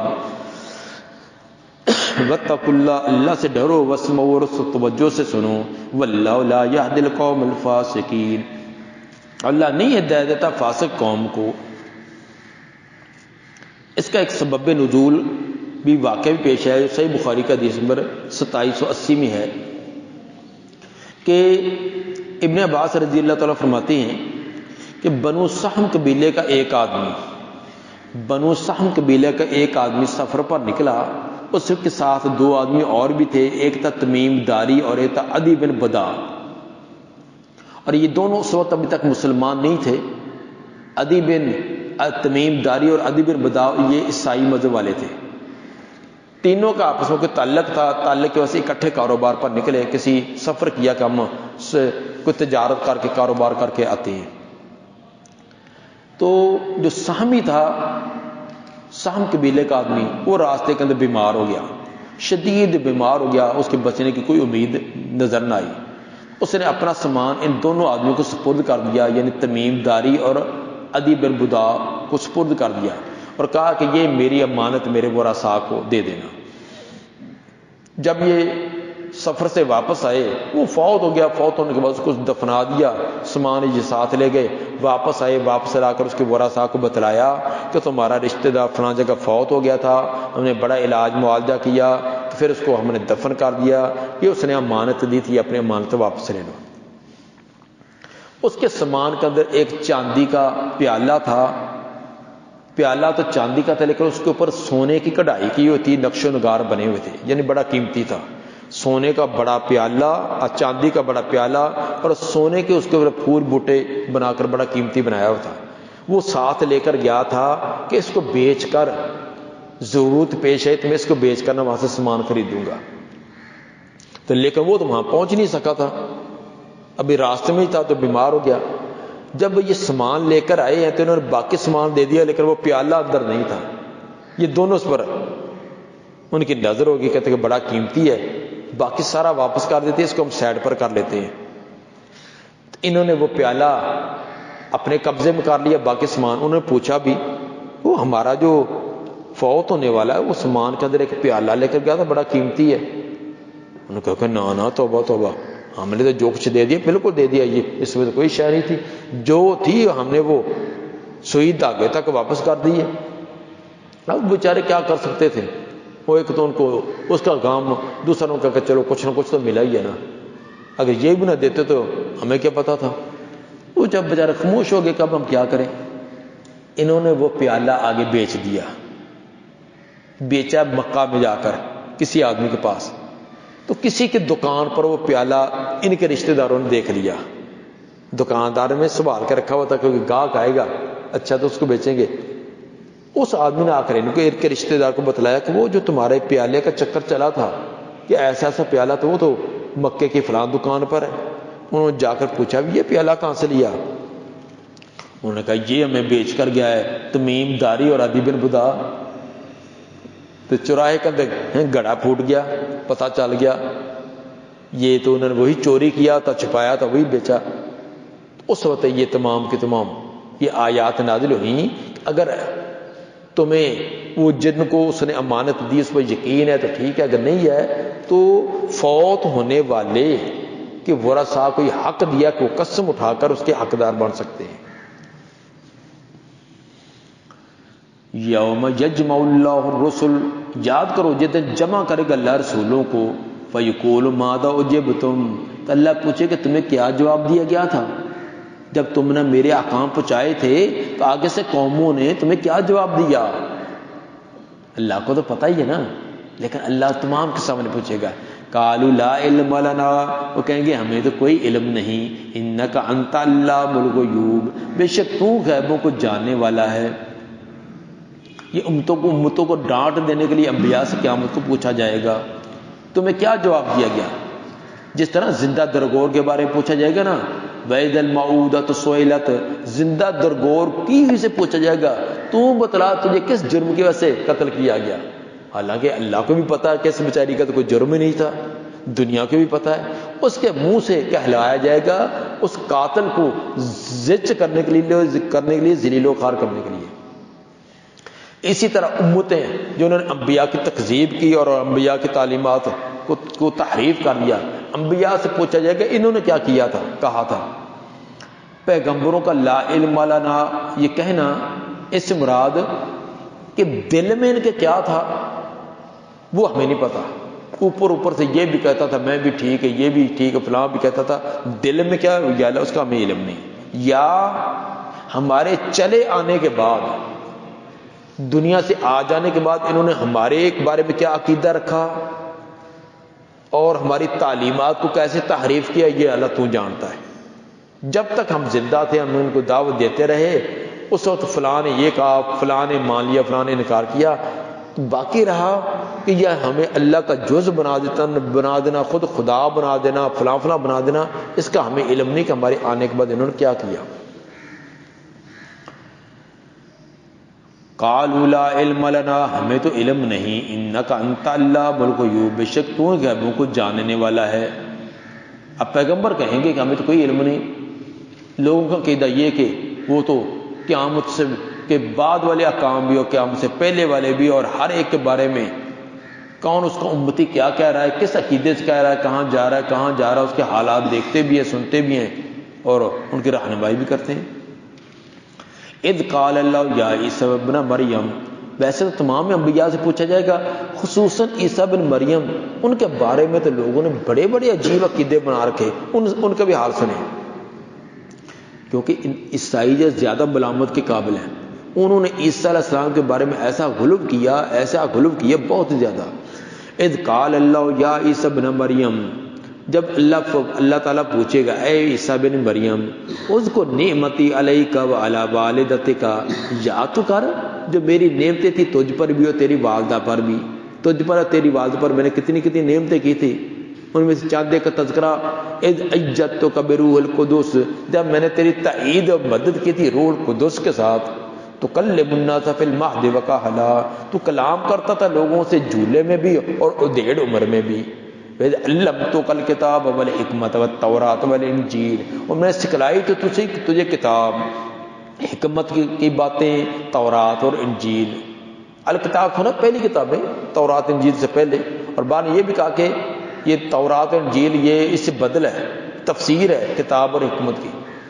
جب سکھلایا تھی تو ان کو کتاب اور حکمت یعنی تورات اور انجیل، تخلق من طین کا حیات الطیر، اللہ تعالیٰ اپنے انعامات کا تذکرہ کرتے ہیں، جب آپ بناتے تھے گارے سے، مٹی سے، کا حیات الطیر، ایک پرندے کی شکل، باذنی میرے حکم سے، فتنفخ فیہا، پھر اس کے اندر پھونک مارتے تھے، میرے حکم سے اس میں پھونک مارتے، فتکون طیرا باذنی، تو پرندہ بن جاتا تھا میرے حکم سے، فتبرئ الاکمہ والابرص باذنی، اور آپ ٹھیک کرتے تھے مادر زاد نبینے کو اور کوڑ کے بیماری والے کو میرے حکم سے، تخرج الموت باذنی، جب زندہ کر نکالتے تھے مردوں کو میرے حکم سے، ہر ایک کے ساتھ باذنی باذنی 4 بار باذنی کا لفظ لایا گیا، کیوں؟ اسے یہ ثابت کرنا کہ اگر اذن الہی نہ ہوتا تو یہ معجزات ظاہر نہ ہوتے، یہ سب اللہ کے حکم سے ظاہر ہوئے ہیں۔ وَإِذْ كَفَّفْتُ بَنِي إِسْرَائِيلَ عَنْكَ، جب میں نے روکا بنی اسرائیل کا ہاتھ تجھ سے. بنی اسرائیل یہودیوں نے آپ کو قتل کرنے یا سولی پر چڑھانے کا پروگرام بنایا تو میں نے تجھے بچایا. اذ جئتم بالبینات، جب لائے تھے آپ ان کے پاس بینات، واضح نشانیاں. وقال الذین کفروا منہم، تو ان میں سے کافر لوگ تھے وہ کہنے لگے ان ھذا الا سحر مبین، نہیں ہے یہ تو مگر جادو ہے واضح. الٹا کہنے لگے یہ تو واضح جادو ہے. بدبختوں کو اتنا بھی نہ پتہ چلا کہ جادو ایسا ہوتا ہے. جادو کے ساتھ مادرزاد نبینوں کو ٹھیک کیا جا سکتا ہے، جادو کے ساتھ کوڑ کی بیماری کو ٹھیک کیا جا سکتا ہے، اور جادو کے ساتھ مردوں کو زندہ کیا جا سکتا ہے. اور بھی تو ہزاروں جادوگر تھے، کسی جادوگر نے کسی مردے کو زندہ کیا ہو، کسی کی آنکھیں ٹھیک کی ہو. ایسے بےہودہ قسم کی بات باق دی کہ یہ تو جادو ہے. کہنے لگے یہ تو جادو ہے بالکل واضح. تو یہ تمام کے تمام میں نے تجھ پر انعامات کیے تھے. اور بھی وَإِذْ أَوْحَيْتُ إِلَى الْحَوَارِيِّينَ، جب میں نے وحی کی تھی حواریوں کی طرف، آپ کی زبانی وحی حواریوں کو کہا تھا ان آمنوا بی و برسولی، یہ کہ ایمان لو مجھ پر بھی اور میرے رسولوں پر بھی، میرے رسول پر بھی. قالوا آمنا، سب حواریوں نے کہا کہ ہم ایمان لائے.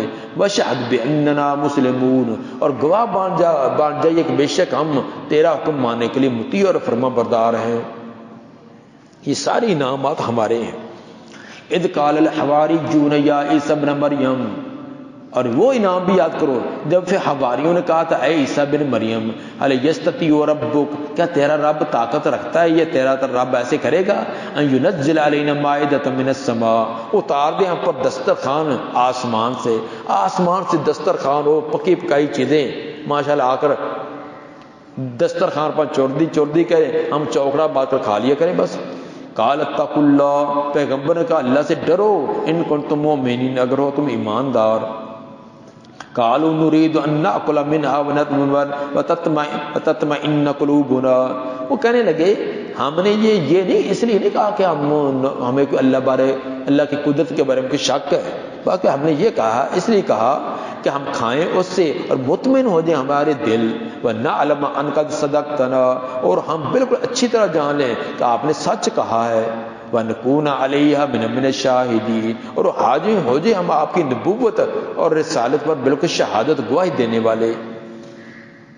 حواریوں نے اللہ اس کے رسول پر ایمان رکھتے تھے، یہ نہیں کہ ایمان نہیں تھا، جیسے کہ اوپر بیان کر دیا کہ وہ اللہ پر ایمان رکھنے والے تھے.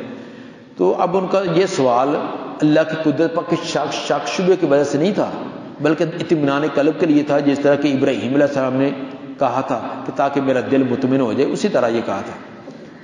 تو ایسے معجزہ معجزہ طلب کرنا یہ تردد کا وہم دلاتا تھا کہ شاید ان کا تردد ایک وہم تو ہوتا نا، اس لیے ان کو یہ ڈرایا گیا کہ تم نے ایسا سوال کیوں کیا ہے. اور انہوں نے بھی ایک بات واضح کر دی کہ ہم نے یہ معجزات ایمان لانے کی شرط پر طلب نہیں کیے کہ تب ہم ایمان لائیں گے، بلکہ بھوک کی تنگی کو زائل کرنے کے لیے اور آپ کی نبوت کا اعلان اظہار کر سکے کہ ہم نے اپنی آنکھوں دیکھا ہے، اتنا یقین ہو جائے تو ہم آگے اعلانیہ طور پر بیان کر سکے، اس لیے ہم نے کیا ہے. قال عیسیٰ بن مریم، چنانچہ عیسیٰ بن مریم عیسیٰ علیہ السلام نے دعا کی اللہم ربنا انزل علینا مائدۃ من السماء، اے اللہ جو رب ہے ہمارے، اتار ہم پر دسترخوان آسمان سے، تکون لنا عیدا لاولنا وآخرنا، وہ ہمارے لیے عید اور خوشی کا باعث بنے، ہمارے پہلوں کے لیے اور بعد والوں کے لیے بھی. وآیۃ منک، اور تیری طرف سے ایک بہت بڑی نشانی ہو. وارزقنا، اور رزق دے ہمیں. وانت خیر الرازقین، اور تو سب سے بہترین رزق دینے والا ہے.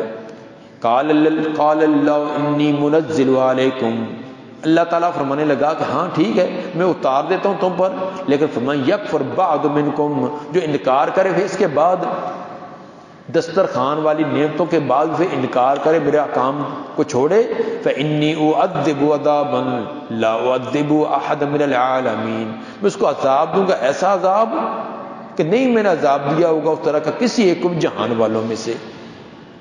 ٹھیک ہے، انہوں نے عجیب قسم کا جو مطالبہ کیا ہے کہ نہ ہمیں ہاتھ ہلانا پڑے نہ پاؤں ہلانا پڑے، بیٹھے بیٹھے کھانے پینے آ جایا کریں، تو میرے لیے تو کوئی مشکل نہیں ہے، لیکن یہ ہے کہ پھر میرے احکام کی اتباع کرنی لازم ہوگی، کیونکہ منہ مانگا معجزہ ظاہر ہونے کے بعد کوئی پھر انکار نہ شکری کرے، عذاب بڑا سخت ہے، پھر عذاب یقینی ہوتا ہے۔ اس لیے میں ایسے تو کرتا ہوں، لیکن یہ ان سے پوچھ لو کہ پھر میرے سارے احکام پر ٹھیک ٹھیک عمل کرنا ہوگا، اگر نافرمانی کی تو پھر سزا بھی بڑی سخت ملے گی۔ وَإِذْ قَالَ اللَّهُ يَا عِيسَى ابْنَ مَرْيَمَ، اس وقت کو بھی یاد کرو جب فرمائے گا اللہ، قال یقول کے معنی میں تحقیق وقوع کے لیے ماضی ہے، ورنہ یہ قیامت کے دن ہونی نا یہ تمام باتیں۔ یاد کرو جب اللہ فرمائے گا اے عیسیٰ بن مریم انت قلت للناس، کیا تو نے کہا تھا، تم نے کہا تھا لوگوں کو اتخذونی و امی الہین من دون اللہ، کیا تم نے کہا تھا کہ مجھے اور میری والدہ کو اللہ کے علاوہ الہ بنا لینا، کیا تم نے کہا تھا؟ قال سبحانک، کو کہیں کہ یا اللہ تو پاک، ما یکون لی ان اقول ما لیس لی بحق، نہیں ہے مجھے کہ میں کہوں وہ بات جس کا مجھے اختیار اور حق ہی نہیں، میں تو عبد ہوں، اور عبد الہ کا دعویٰ کیسے کر سکتا ہے؟ یا اللہ مجھے تو، میرے اندر تو یہ ہمت ہی نہیں، میں تو یہ سوچ بھی نہیں سکتا، میرے تو حاشیہ خیال کا اندر کہ کروڑواں حصہ بھی یہ تصور نہیں آ سکتا کہ میں ایسا دعویٰ کروں، میں تو عبد ہوں، غلام ہوں۔ قال یقولو کے معنی میں حضرت عیسیٰ علیہ السلام کہیں گے سبحانک یا اللہ تو پاک، شرکتوں سے، اپنے معاملوں سے پاک، ما یکون لی، میرے لیے لائق نہیں، ان اقول ما لیس لی بحق، کہ یہ کہ میں کہوں وہ بات جس کا مجھے حق ہی نہیں، ان کنت قلتہ، اگر بالفرض میں نے یہ بات کہی ہے، وقد علمت، تو جانتا ہے، یہ میرے ذمہ لگا رہے ہیں نا کہ یہ ہمارا پیغمبر کہہ کر گیا تھا کہ میں اللہ کا بیٹا ہوں، میں اللہ کا فلاں ہوں، میں فلاں، یا اللہ میں نے یہ بات نہیں کہی، اگر کہی ہے تو تجھے تو علم ہے نا، تعلم ما فی نفسی ولا اعلم ما فی نفسک، تو جانتا جو میرے نفس میں ہے، میں نہیں جانتا جو تیرے نفس میں ہے، انک انت علام الغیوب، بے شک تو ہی غیبوں کو جاننے والا ہے، جب تو دل کی باتیں جانتا ہے تو زبان سے کہی ہوئی تو بلا اولا جانتا ہے، جب دل کی باتیں جانتا ہے، اگر میں نے زبان سے کہی تو تجھے تو پتہ ہی ہے نا۔ اس سے ثابت ہوا کہ من دون اللہ میں صرف مجسمے اور بوتی نہیں آتے، بلکہ اس کے اندر آتے عیسیٰ علیہ السلام اور مریم علیہ السلام بھی ہیں، کیونکہ کیا فرمایا، کیا تو نے کہا تھا کہ مجھے اور میری والدہ کو اللہ کے علاوہ الہ بنا لینا، من دون اللہ، تو من دون اللہ کے اندر اللہ کے علاوہ جس ہستی کو بھی اللہ کا شریک کیا جائے، کسی فرشتے کو، کسی جن کو، کسی انسان کو، کسی نبی ولی کو، جس کو کیا جائے من دون اللہ ہے۔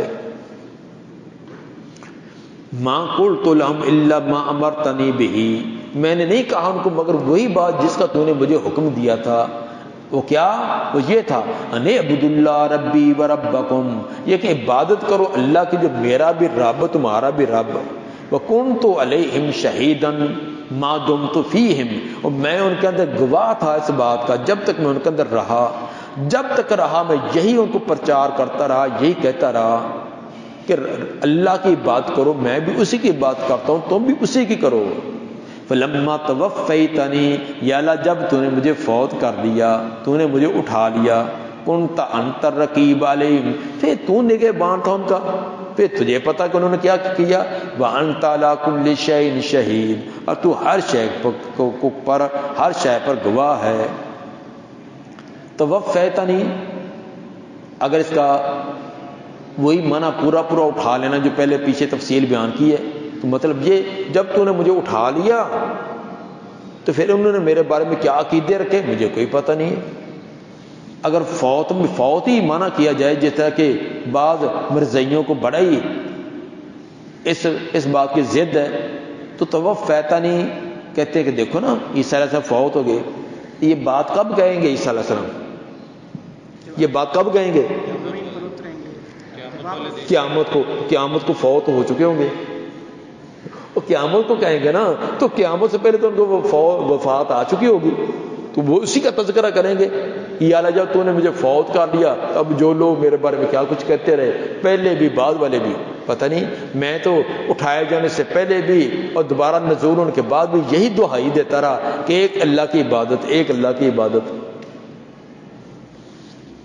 ورنہ توفیتن کی من یہاں اٹھا لینا، جسم و روح اٹھا لینا، اور پوری تفصیل پہلے ہو چکی ہے۔ اچھا مجرم تو ہیں یہ، لیکن اگر ان تعذبهم فانهم عبادک، اگر تو انہیں عذاب دیتے یا اللہ بندے تو تیرے ہی ہیں، تیری مرضی، تیرے بندے ہیں۔ وَإِن تَغْفِرْ لَهُمْ، اگر تو معاف کر دے، فَإِنَّكَ أَنْتَ الْعَزِيزُ الْحَكِيمُ، بے شک تم بڑے غلبے اور بڑی حکمتوں والا ہے۔ عیسیٰ علیہ السلام کی انتہائی حکیمانہ انداز سے سفارش کہ اگر عذاب دے تو تیرے بندے ہیں جو نہ دم مار سکتے ہیں نہ بھاگ سکتے ہیں، تو اگر تم معاف کر دے تو تجھے پوچھنے والا نہیں۔ مشرکوں کے لیے، ہاں جی، یہ مشرکوں کے لیے سفارش کی ہے۔ انہوں نے کیا کچھ کیا ہے؟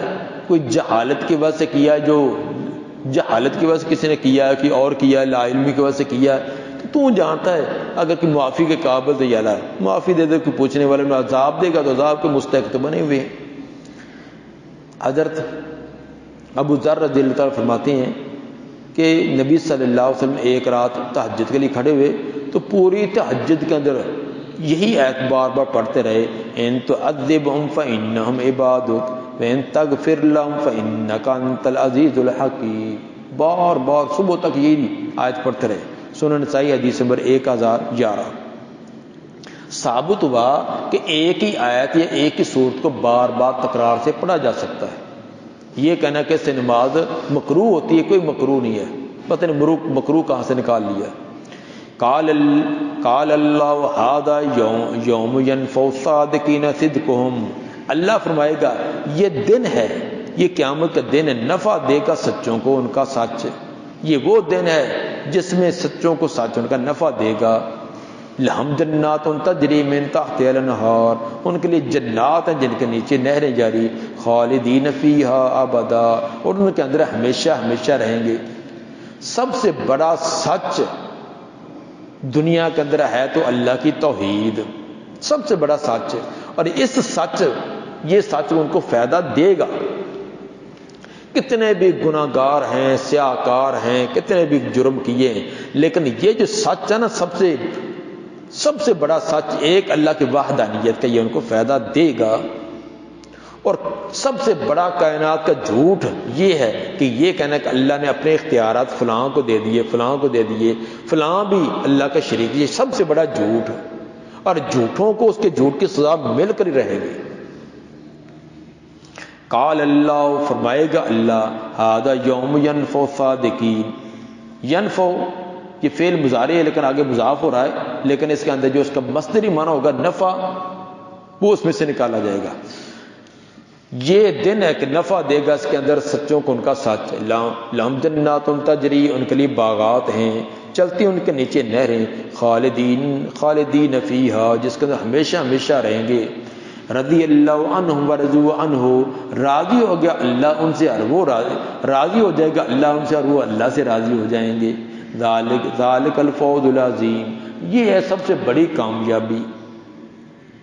للہ ملک السماوات والارض وما فیہن، ایک اللہ ہی کے لیے بادشاہت آسمانوں و زمین کی، اور جو کچھ ان کے اندر ہے، نہ کسی پیغمبر کے لیے، نہ عیسیٰ علیہ السلام کے لیے، نہ کسی اور پیغمبر کے اختیار میں، سب کچھ ایک اللہ کا، جو زمینوں میں آسمانوں میں جو ان کے درمیان ہے سب اسی کا، کوئی اختیار کوئی علاقہ اس نے کسی کو نہیں دیا۔ وَهُوَ عَلَىٰ كُلِّ شَيْءٍ قَدِيرٌ، کیوں؟ ہر شے پر وہ قادر ہے، نہ وہ تھکتا ہے نہ وہ اکتاتا ہے۔ وَلَا يَئُودُهُ حِفْظُهُمَا وَهُوَ الْعَلِيُّ الْعَظِيمُ، وہ اختیارات نہیں کسی کو اس نے دیے۔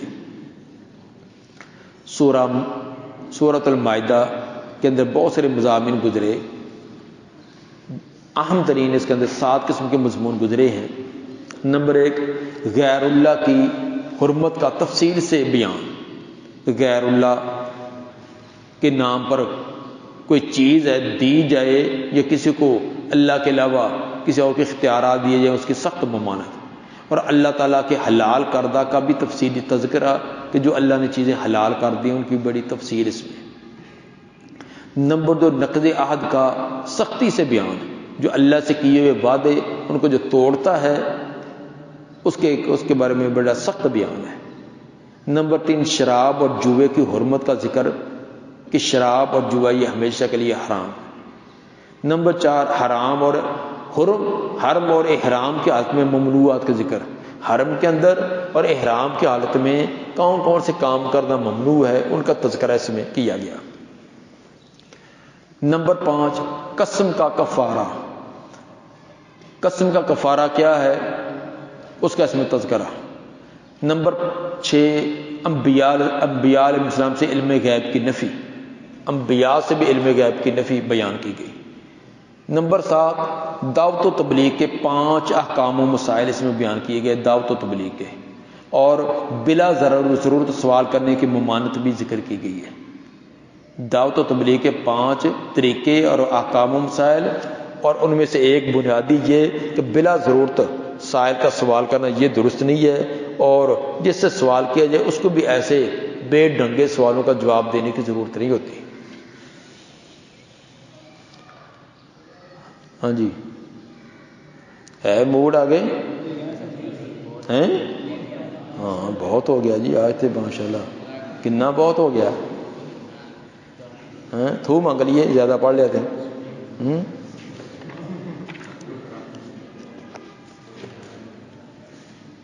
چلو میں بھی آج ڈھیلا ہوں، چلو میں بھی آج ڈھیلا ہوں۔